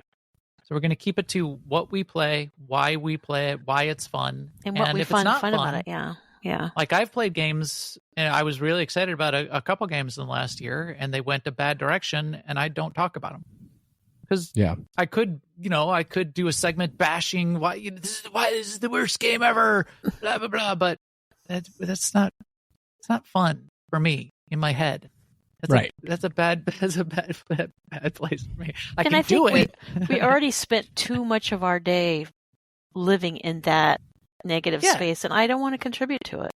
Yeah, I'm with you. So there's our goals. There's where we're heading. I think that's great. Our next question is the most important question that we ask. I don't know if we've asked you all this before. If this started Pistachio. Okay, we've asked you pistachio. Show over. By far. Show over. Damn it. We've asked this before you listen to the show. All right. I'll just say the spiel because it makes me feel better. There's many right answers, only one wrong answer. Spoiler alert, you already heard it. But what is your favorite ice cream flavor? You know what I had recently that was like really, really, really sublime? Please don't say pistachio again. Haagen-Dazs coffee ice cream. Okay. And you pour chocolate milk over it. Ooh, that sounds good. It makes it like mocha coffee. It's just very I don't know what it makes it like. It was just really because like where the milk kills the chocolate, the ice cream, it gets kind of icy, and then a little texture thing going on. Yeah. Right. Yeah. So I mean, you could do it the other way around and add the chocolate to the milk and then make like a milkshake, but It's Crazy. good if you just like have the ice cream and just keep pouring. Whenever you run out of milk, you just pour a little more milk on. Chocolate milk, though. Right. It's like it's like a float, but without soda pop. That And- sounds really good. And dairy. And dairy. We have, in fact, I think I remember talking about this with you guys last time. We have really good ice cream out here. We have a local dairy that has their own herds of cows in the Midwest. So it's Oberweis Dairy, and they actually, I have a I'm milkman jealous of who this. comes to my house and brings me glass bottles of milk once a week. Nice. Seriously? Yeah, his name's Tim. Yeah, the Oberweis Dairy does delivery, and so I have this cooler that's out on my front porch, and I get bottles of milk. And they'll bring That's the ice awesome. cream. They'll bring the Oberweis. They hand make their own ice cream. So it's amazing. So what friendship level have you reached with Tim? Tim? Oh, Tim and his family. This is like personal information. I shouldn't dox him on the show. But great. I can edit that out cool. later. Tim, I'll edit out the last name. that's fine. Tim is very very cool. I know him pretty I well. was We're not like hanging out for a We're not palea going thing. The palea friendship level. How many stars? Yeah. Probably at least 2 or 3. 'Cause Not you've had- completely you had 4-star. multiple He hasn't you given had me a enough- present. You've had enough. Which Yeah. is when you get to 4-star, they give you a present. So I haven't gotten the present yet. Some free ice Have you cream. got- Except Yeah, have you free gotten ice any cream. quests?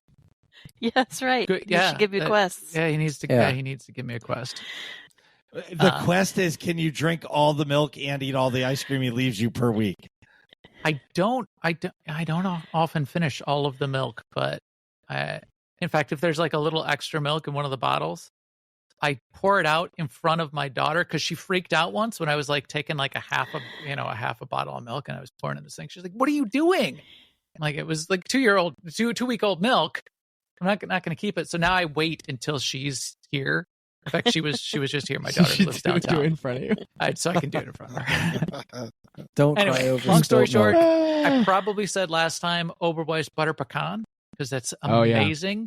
You did. But I was remember now. also I wonder if Oberweis does this. So I was in San Francisco recently visiting my son who lives and works out there now. Really good green tea ice cream in San Francisco because they have a lot of like Japanese and Asian restaurants. And Yeah. I'm a big fan of green tea ice cream in general, and they had some really good stuff out there. I don't That think sounds good. Oberweis has green tea ice cream, but I should look it up. Matcha, like matcha ice cream. It's I really love green tea. It's my favorite I can't tea. get into that. Green tea ice cream. That was that was what was in my cup in the first half. Oh, nice. It was sencha, but it was Right. green tea. Nice. Those are Sign great me up. answers. Hey, Max and Sema, where can we find your podcast?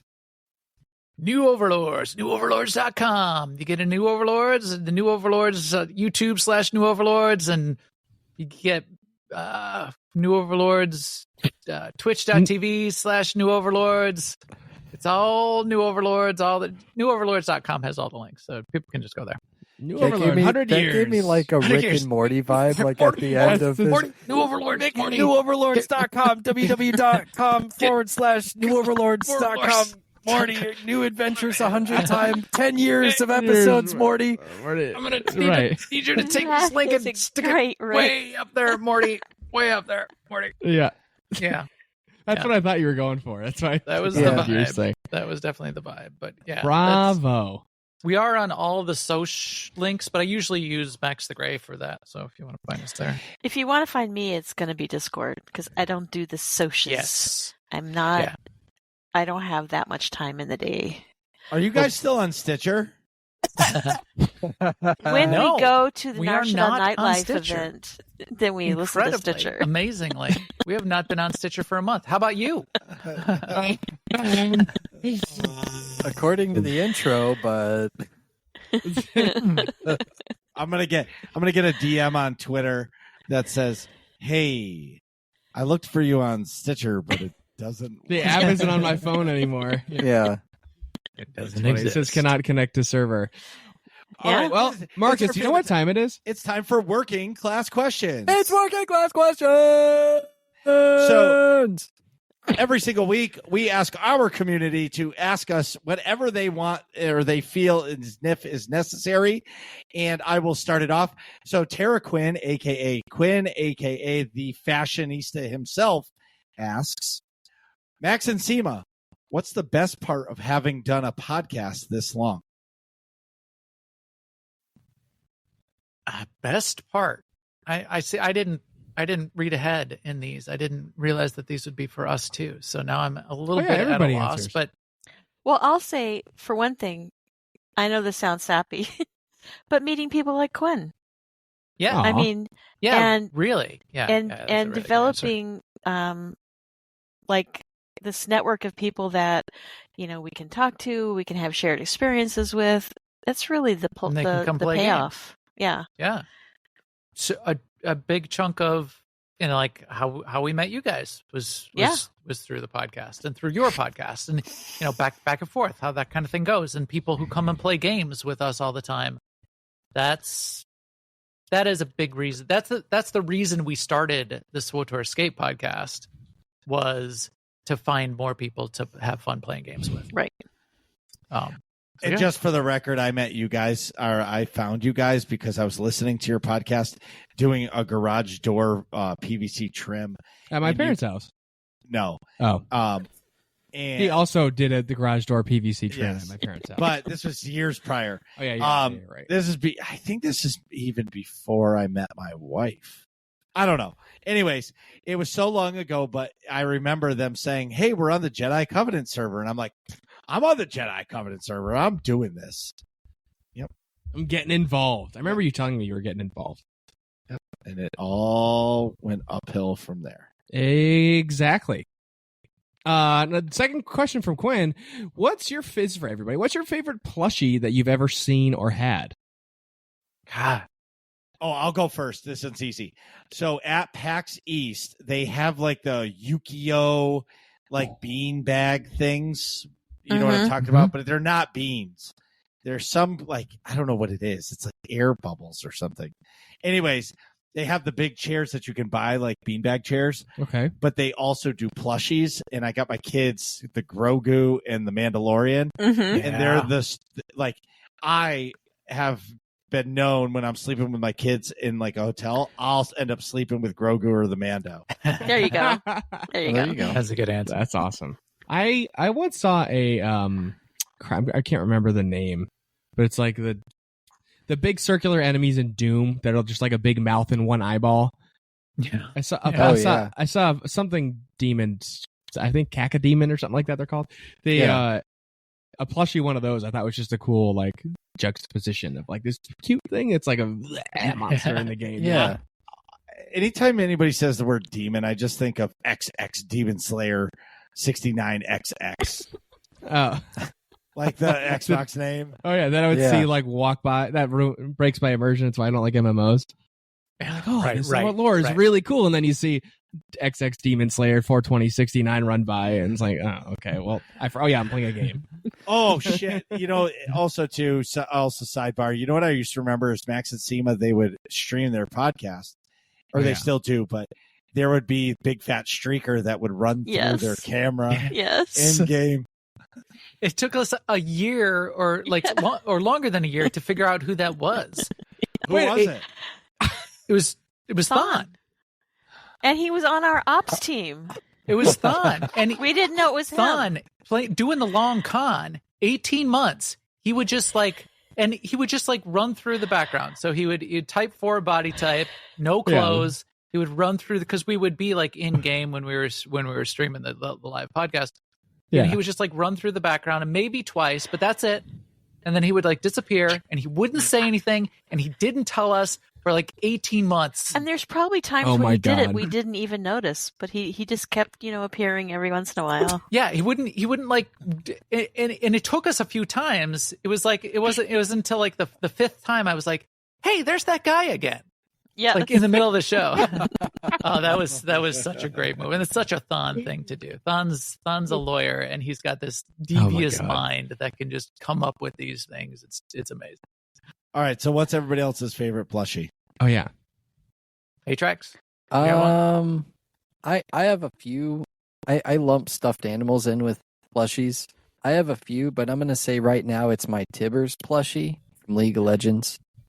I bought that a while ago, and I don't know, it's just my Sema, favorite. what do you got? Like, Well, I think of the two of us, Max is a little bit better with the whole memorabilia thing than I am. yeah, I but just my- looked. I was looking behind me though. I don't have any, so you got to.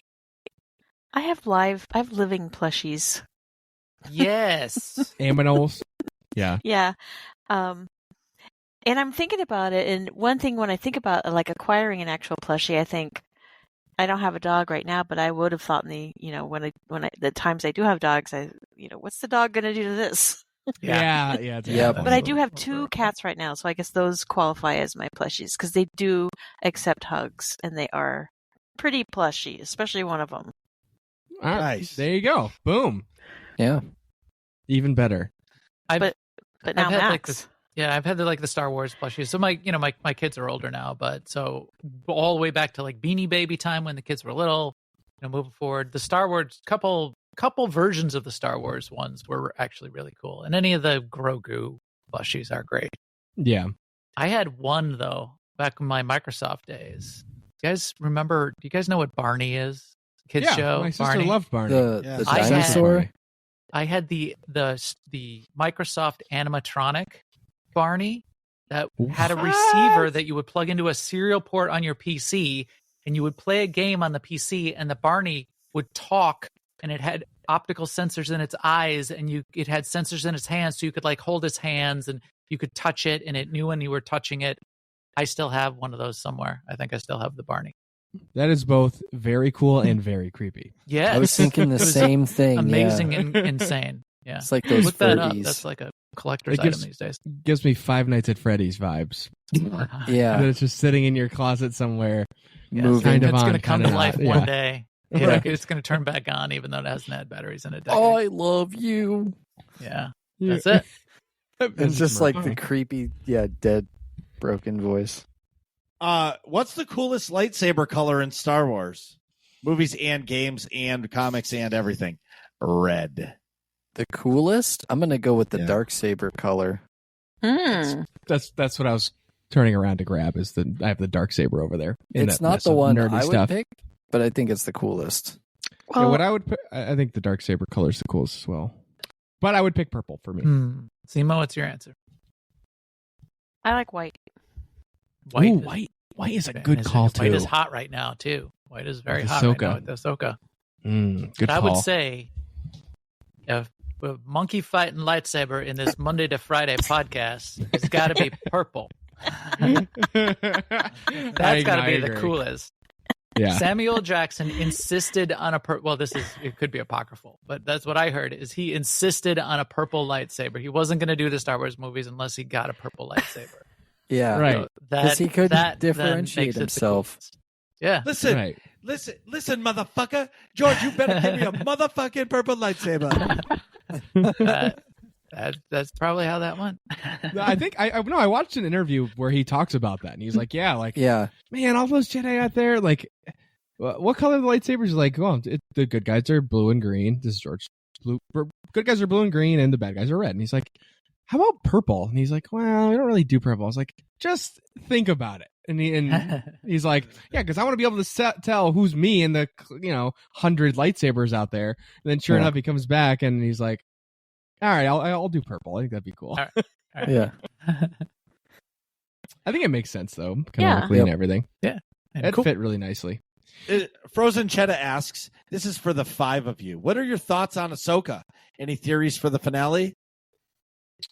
Spoiler alert! Wait, is anybody else actually watching it besides me? I'm only I'm on episode watching it. 5. Yeah. Oh, I'm 2 behind, so All I'm right. only I'm one going to behind. catch up this weekend. Move along. Hey, any theories for the finale? Yes. Yes, but I'll tell Next you. question. If you could Mark- pick. Go ahead. I was Hey, just Trax. going to say, my thoughts are I'm not going to watch this show, but I've seen a lot of clips on YouTube about some of the events. I'll keep it spoiler free, but some of the events and the clips that I've seen are good. So, So you haven't It's watched very any good. of Ahsoka yet? mm-mm. You Okay. should, man. I It's don't great. plan to, but yeah. Did you watch Rebels back in the day? Mm-mm. No, I didn't watch Rebels either. You should start there, personally. But It's a lot of It's very time. Star Wars content, which is really fun. So this is Yeah. it's more traditional Star Wars. I love Andor. Andor is my new Me too. Star Wars moving forward. Mando was like a little bit off the beaten path. Andor definitely was something completely different and new in the universe, which I love. But yeah, me too. Ahsoka's now back into like the more I'm mainstream enjoying Star Ahsoka. Warsy stuff. I would call and it it's like really good. Yeah, easy Yeah. watching. Yeah. Yeah, it's really good. It's more traditional, Star Wars stuff. But My whole I family is agree. really into Star Wars, and one of my sisters has gone back to rewatch all of Clone Wars, all of Rebels, because of Ahsoka. that's crazy.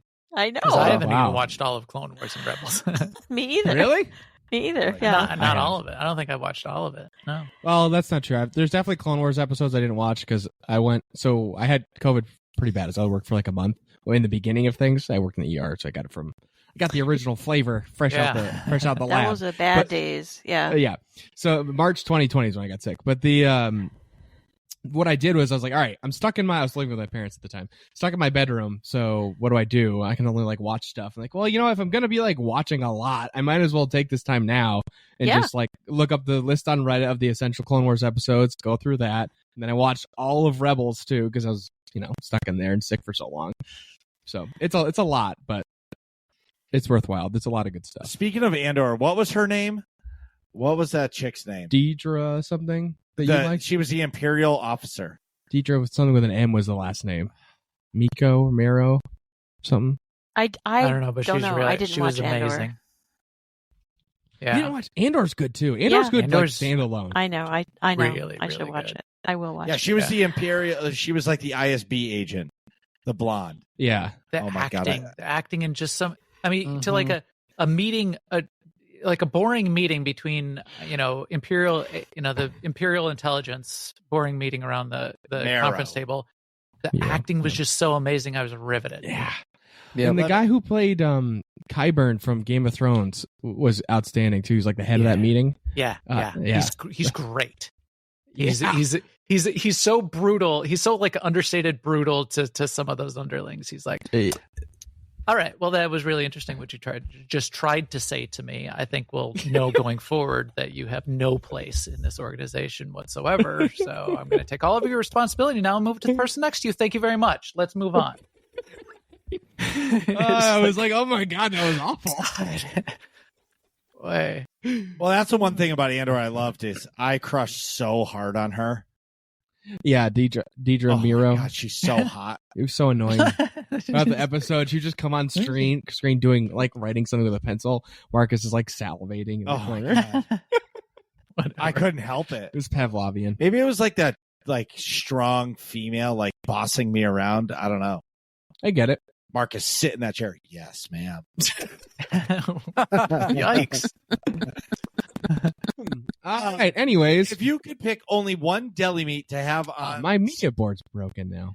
if you could, good. Oh If wait. you could pick only one No. deli meat to have on a sandwich for the rest of your life, what would it be and why? Max, goes I'm first. totally team ham. I could eat ham sandwiches until Yes! Armageddon, and I'd be happy. Yes, Yeah, me too. Because there's so many different ways you can make it that makes it different and delicious. yeah. Man, I do chicken right now. I would usually do turkey, but I do chicken, and I roast my own chicken and I slice it real thin, and I make chicken sandwiches with smoked cheese from my farmer's market and fresh sourdough Okay, bread. I would eat that Ooh. chicken sandwich, Jeez. That is Wow. and I want the Dang. sunbeam good. as well. Yeah. Damn. Home Yeah, roasted, thin sliced. That's That's I the way make to my do own it. deli meat these days. Do you have like one of those rotisserie machines that you do it in? Is that how you roast it, or do you roast it in a pan? No, I take chicken breast and just roast it in the oven. I've got like a convection oven roaster, roasts it perfectly. Put a little Wow, olive great. oil on it, and then just slice it off of that. Nice. That sounds great. Wait. I actually just Oh yeah. Almost as good as do a you put mutton, mayo? lettuce, and tomato sandwich when the mutton's nice and thin. Tomatoes are fresh and Do you like perky. mayo? Mayo on your sandwich? Yeah, I'll do mayo. All right. The UK fans in the audience will be horrified that I don't usually put butter on my bread. Really? Because in the UK, butter on you have sandwiches? to put butter. Yes, you have to butter Yeah. the bread for a sandwich in the UK. Yep. I mean, I'm not opposed. I like that, but I'm not opposed to a good. chicken sandwich. I make those too, and I like roast beef as well. But I mean, if I had to pick one, clearly, like hands down. Ham. Yeah. I am down. I see. I think I'm with ham Max. can go bad. Yeah, Some I would ham I I get don't sick of like. ham. And if you undercook your chicken, it's going to go really bad too. I don't I'm- like to cook it. I'm gonna Yeah, go right. off the beaten path here. I'm gonna say salami. Ooh. Yeah, I like salami. That's a good salami call. sandwiches. Yeah. That's kind of my number 2 for stuff I have on hand. Yeah. Yeah. That's really good. I was gonna say if I'm picking one meat to have on sandwiches, I'm gonna go chicken. But my favorite like deli sandwich is like a spicy Italian cold cut with a bunch of different meats on it. Yeah. So Yeah, pepperoni, Yeah. salami, all that good stuff. right, Yum. capicola, prosciutto sometimes. Gabagool with a gabagool. This is a Exactly. terrible No time of though, night to be please. making me think of sandwiches. I know. Well, the thing is, for guys' night last night, my dad actually made homemade sourdough. That was the thing he picked up as a hobby. It's fantastic. And then we had literally like Italian grinders. It's like I had that like a sounds spicy amazing. provolone cheese. I did like olive oil and like a balsamic glaze on one side, then mayo on the other. We had like fresh sliced like big tomatoes. I had this like sun dried tomato thing mixture too that was paired with everything fantastic. It was awesome. I also had that for lunch today. I'm totally jealous. So the sandwich, I think that question from Joey Feta, aka Frozen Cheddar, is stemming from the Snapchat of that sandwich I sent Yeah. him. Next question from Mr. Cheddar. Is Marcus going to build a lightsaber this fall? No. No, he's not. Are you going to Disney? Yeah, 2 weeks. Wow. But- wow. But you're Nice. not doing a lightsaber this time around? No, I won't. So I have some friends that have built them. They feel like clunky. They're not. I would much rather go into the shop and buy one of their ones that are done. The replica Rebuild. ones. Yeah, the replica ones, and they're beautiful. The And those are all metal and feel right, they like feel the solid. parts that you put together. I'm not saying it's not a cool experience, and I would do it with my kids. But like the lightsaber ends up being like 14 inches long, the handle, and it just doesn't. It doesn't look and feel like Right. a lightsaber. lightsaber. Like You're what oh, Zen, like what Zen brought. oh my god, do you remember that thing? Yeah. Oh my God. You That's a remember that thing? lightsaber. That's a lightsaber. That was at the New York Comic Con for SWTOR. Yeah. That's when Max bought all of our drinks until 3:30 in the morning, That was and we that was the stumbled back to the hotel. Yeah, For- that was people that haven't seen it, is a Satil Shan double bladed lightsaber, but he had 2 artists work on it. One artist did the body of the lightsaber and the mechanical parts of it, the electronic parts of it, and then another artist did all of the etching, all of the custom etching. So if you look at the model of what it is, and it's a perfect replica of bringing that digital version of a Steel Shan lightsaber to life. It was Amazing. incredible. Amazing. Yeah, he had a realistic. Was it Obi-Wan or Anakin's saber as well, or is it just a Steel Shan? He had a original series, one of them as well. I don't I know which forget. one It was it is, 'cause blue. I remember we went to dinner at PAX East in Boston, and he brought the lightsaber and he Yes. lit up. This was the first year, and he came up, and I remember it lit up the whole restaurant. People were like, "What the fuck is going on?" Well, he was also in like head to toe, like realistic, like Obi-Wan from Episode 3, Yeah. probably Jedi robes as robes. well. I Yeah. missed then. Zen was a great person, He's in Australia now. That's why we're saying we miss him, because we don't get to visit with him as much. right? Chetta asks, "Is Vern going to take an arrow to the knee with TK427? If that means if he's going to ask her to marry him, I give it 3 weeks." Do you think I can afford an engagement ring in 3 weeks? You're very optimistic. 3 sir. months, 3 months salary. Right? I gotta say, Yeah. That's ridiculous. Although- that's what Nah. Yeah, no, you gotta like go on all those blog posts now and all the articles about what the millennials are doing. Millennials aren't Yeah. buying diamonds anymore. They're buying, like molinite or whatever the new things yeah, are. because You have to do everybody's that. poor. Yeah, Yeah. and it's better. And It's right. I just heard a Looks the piece same. Who today cares? that the diamond companies and stuff are trying to sell the idea of giving diamonds to your friends. Yeah, that's their latest. Oh my God, move. come on. Yeah, I'm like, oh yeah, friendship Because- bracelets and necklaces. Yes, it's because they're and- not. Yeah, it's because they're not selling them because people can't afford them. Right. right. Yeah. Or they're And why yeah. buy? Why are you going to buy why are you going to buy a genuine diamond when you can buy a lab grown diamond? Right. And Flawless and it's perfect. flawless Right. and perfect for Right. half the cost. No. Yeah. Yeah. And in the machines that clean them, they still say they're diamonds. Speaking of arrow Right. to the knee, Nick, look in Starfield in the skills. There's a skill called crippling. Look Okay. at the Icon. icon for the skill for crippling. So let me ask you this. I'm not going to open it now because I don't want to screw up their podcast. Yeah, but Yeah. so as like soon as we're done, I'm looking at that. all right. So the question That's is the reference. right. So is the question is the icon a stormtrooper? Because Nick's girlfriend is a stormtrooper. No, No. it's not. No. No, it's probably Anyways, an arrow I'm sure to the she is a knee wonderful related. person. Yeah, she is. She's great. Does that mean she's a terrible shot? I mean, Yes. No, she's actually a good shot. She got her pistol permit this couple Yikes. weeks ago. Actually did a good Her, job on the target section. so how is she a Straight and narrow stormtrooper? Is there. this a slang that I'm just unaware of? No, it's just It's a a- running joke. I don't remember All right. even. So how I'll explain it really quick because we're running late. So Nick has dated the field. And he had no problem. He's always been looking for the right one. And Yeah, Nick very would picky. say Nick was very picky, and he would say next. So we would never give his dates a name. So they always got a TK421, TK422, we TK423. never called anybody stormtroopers until this one. But to me, they were always stormtroopers. All right. So like, because they didn't actually make it to a TK name, and finally TK427 actually became something, Yeah, and now she's around, and now my kids think she's a stormtrooper. it's just been And a they running asked joke to because always see. calling her I see. TK47, which is It the was number just- is just the Because beginning it was of my just phone like number. a faceless army of women following Nick It around. wasn't. Yes. Yeah, it wasn't Hmm. actually 427 of them. No, it was not. No, 427 is the beginning of my phone number. But Anyways. that's what I came up with that. So but my kids now ask when they can meet TK427. Because they legit, I've trained them to know that that's her real name and that's all you refer to her as. And she's a stormtrooper. And she's a stormtrooper, You should. and they believe it. You should train them to say yes, Commander, too. That'd be too hard for him. But anyways, Atrax, is Atrax going to eat anything other than the taco truck at work? Taco truck. Yeah, so for those who don't know, there is a taco truck at my work that shows up every day around 10 to 10:30, and I have been sending the Working Class Nerds Snapchat group just videos of me eating whatever I get that day. Just- no talking, no nothing, just eating Just tacos. literally or, him taking like very large bites and being like, blah, blah, blah, blah, yeah, blah. it's purposefully overdone, the chewing and all of that. Yes. But no, as long as the taco truck shows up, I will be a loyal customer. They provide good food consistently. So You got a burrito a time or two, didn't you? yeah, they make really good breakfast burritos. I discovered that recently. Their tacos Very are nice. good, but their breakfast burritos, they don't have them all the time. But when they do,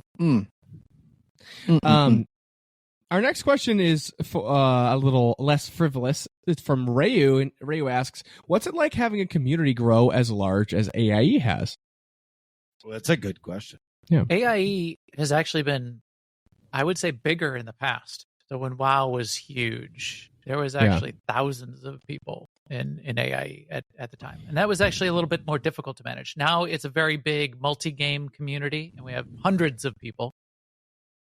But it's great because everybody knows what the AIE culture is, and we instituted that culture from the beginning, so it runs itself. Everyone is family friendly. Everyone knows to be welcoming, and because of that culture just sort of runs itself.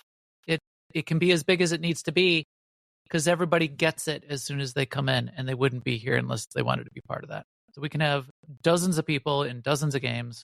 Yeah, every night, like doing operations or raids or whatever they're doing. It just works. So that's it. It's great. Oh, sorry. I thought there was more. I was going to say, I'm clipping along. I know we're like killing your guys' schedule here. no, not killing. I'm the only one that has to get up at 4. Yeah, I'm already at my own Yeah. apartment here, so Oh, yeah, sweet. I'm West Coast, Marcus so has to it's only leave. 8:30 for me. Yeah. Right. Sovi asks, anything new and exciting ahead? Also, Max, how is that tech podcast you started a while back? You kind of mentioned that earlier. Yeah, well, there was a tech podcast which was separate from the interview podcast. So the interview podcast was behind the games. I also did a season of a tech podcast. That's also, it was like a one-shot season, and it worked well, but it was really hard because I worked in tech for decades, and I was sort of like an executive level tech person at Accenture and Microsoft at various times. Trying to get my tech friends in the industry to be able to have time to come on and do an interview show, it was just very, very difficult. I can imagine. It would be fun to keep doing that, but it's rough for everybody in their schedules. So maybe I'll do another project like that in the future, but not right now. Part A of anything new and exciting ahead. Yes, I'm really excited to have the Wayfinder team on the podcast to talk about Wayfinder. I would say that's something that's coming ahead that's going to be really great. Yeah. My question, go ahead. I was going to say, I'm trying to get, for Game of the Month, I'm trying to get that going a little bit more. Games that the community likes, more community input for that. Starting with the videos, like the video recaps. So hopefully the three of us will be featured in those and all of that good stuff. So that's something solid too. Game of the Month recaps. Content creation wise, I don't have a whole lot to talk about new and exciting in terms of new and exciting things, but in real life things, I'm applied to graduate school yesterday. Congrats. Officially. That's awesome. So little Nice. master's in healthcare management program. Just to open some doors for career growth. Yeah, that's for really reference, good. I'm a clinical research coordinator at a oncology clinical trials office currently. Yeah, I worked a lot in healthcare on the tech side, but with trials management and tumor boards. No kidding. Yeah. So with a couple again on the tech and innovation side, I was with Accenture, but yeah, really got deep into some of that. Interesting. I'll circle back to that at another time. But okay. All right, this is my question, and this is my spicy question of the night. Max and Sema, what do you think of the current state of Star Wars: The Old Republic? I can start, and Sema can chime in. The entire team, and people were a little bit confused about this, but almost the entire team that is still working on Star Wars, not the publishing part because EA is still the publisher, but the development team is now part of Broadsword. And what we're seeing is there is some transition time as they all sort of get to be part of Broadsword, but they're also they're like taking over Broadsword. We're seeing this opportunity for them now to be able to flex a little bit. And that's what I think I'm excited about. Is it as fast of content schedule as we would like? No, and it hasn't been for years because we want more things. We want more operations. We want more content. We want more chapters and story. So we still want more of that. We still are hoping for that to speed up.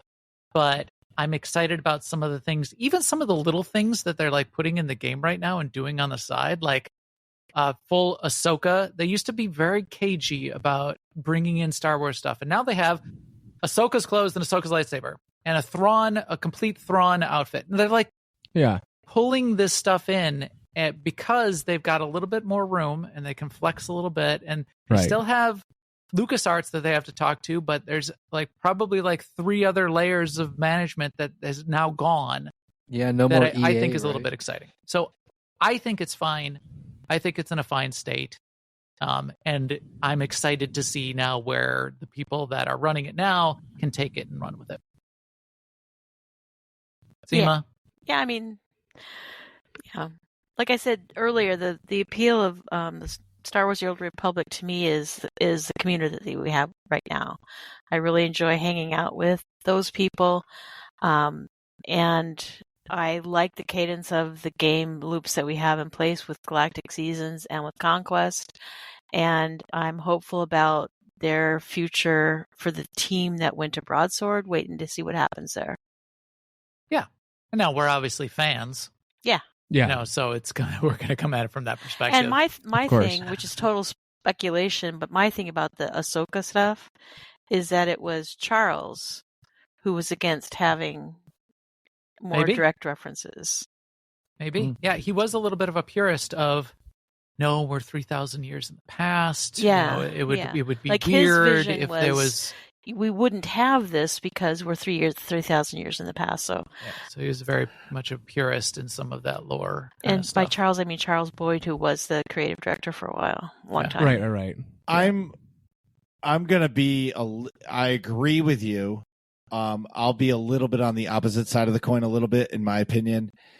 On it, I think that we won't know what they're going to do until 24, because right now all the content that they're releasing has already been developed or was being developed in BioWare's studio. And like Max was saying, they are ramping up. And I've talked to Jackie, and like Jackie said, it takes time to integrate into the new culture and get going and get other people up to speed for the game. Right. But what I do see is, I call it a cash grab. Cash grab too. I feel like they're putting stuff out on the cartel market to make money. Straight up, they're printing money right now, because all of the Star Wars fans are buying all those outfits because it's the outfits that they've wanted for 10 years that they never had. So I feel like that is them printing their money to hopefully fund 2024 and 2025. But at the same time, I don't feel like Broadsword is going to purchase this game and just let it die. No. You know what I mean? Like, why would you spend millions of dollars on a game just to put it in maintenance mode? That's just silly. Right. And why would they be doing all of this really interesting back-end work to put it in maintenance mode? And right. Exactly. That's infrastructure work, updates, graphical updates, UI updates, and moving it to, they're almost done moving it to AWS, which is going to allow them to do some really interesting things too. So, I have a friend that used to work for AWS in the security section. Episode 198, I think. But he came on the show. That's Connor Walsh. Doritos asks a question for Max and Sema. Who asks our last question? Oh, I'm sorry. Our last question is from Doritos. And it's for Max and Sema. If you had a chicken as a pet, what would you name it? Max. Is it? You would name it Max? You already have a cat named Max. I know. She has a cat named Max. It was named Max before she bought it, but or before she adopted it. Before I rescued it, yeah. That's funny. I thought that would be funnier than it was. That's why I said it. I'm thinking that was funny.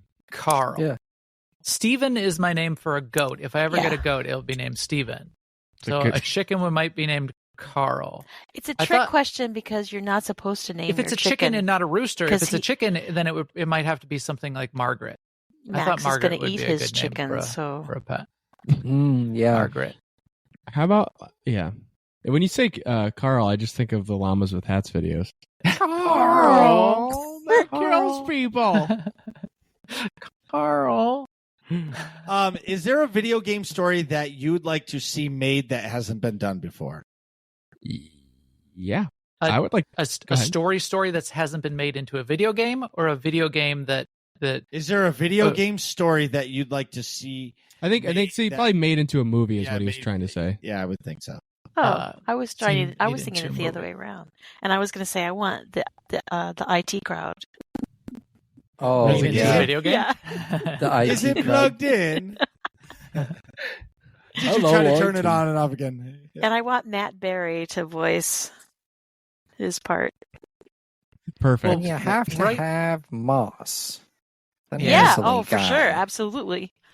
And maybe it could be like one of those work simulator games. Yes. Yes. And you have to take support calls, and they're with you. They're there with you. And have you right. Have you tried turning it off and back on again? Yeah. Or you're not even doing that. You're the one who's like the copy machine operator, and you have to call them. Oh, that's funny. I want to branch off on that and say The Office would be really cool too, because you could have side quests of prank Dwight. Yep. Or see what Creed is up to, and Creed could have so many. But you have to run. You have to run this grant branch, and maybe you have to deliver the paper. You have to have the delivery trucks and run the warehouse, and But then there's like the interpersonal things on the side. Yeah, that's actually a And really good out one. of nowhere, you're trying to do something, and Michael just calls a meeting for some stupid bullcrap. You're like, And- no, and I can't derails do the my shit. quests because Michael's in this meeting. Yeah.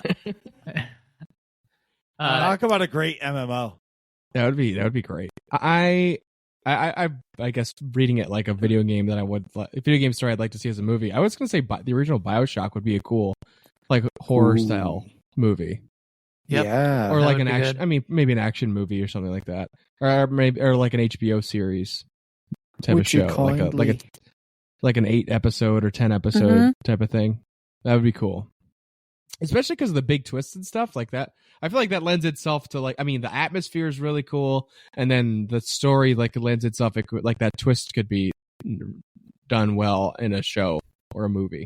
I would say probably a show, but You know, if you can make a movie out of Tetris, you can make a movie out of any game. So There it pick is. any Great point. game. Pick any game. I mean, Starfield's probably got a lot of flex in there. That's true, if too. you focus on the side stories, maybe. Not as much the main story, but if you like spin out some of those side stories and get off, feel like in that universe, that could be pretty cool. Almost like an Expanse yeah, series. totally. Well, that's what I was going to say. Mass Effect for me would be it. Mass Oh, Effect's yeah. a good one. Max That's a Effect good would be one. cool. I Yeah. wonder if Yeah. SWTOR's made any movies. So I was thinking about that too, and what comes to mind for me is when they do those really, really compelling / excellent Blur trailers. If they could, if a movie of those would be Right. awesome. Agreed. Yeah. We've talked for a long time about a Revan movie starring Keanu Reeves as Revan. A Malgus movie, or even just the Knights Yeah. of the Old, not Knights. What was the expansion with the chapters? Valkorian story with Yeah. Arkin and Right. Thexan, like that Knights of the story. Eternal Throne. Knights of the Eternal Throne, yeah, Return of Fire, something like that. I forget. and that would be amazing. We need a Dude, Darth J- Barris There's a lot in movie. there. There's good in there. Oh, dude, I would just want to punch Darth Barris in his throat. What are you guys talking about in here? Find out next episode of Working Class Nerds.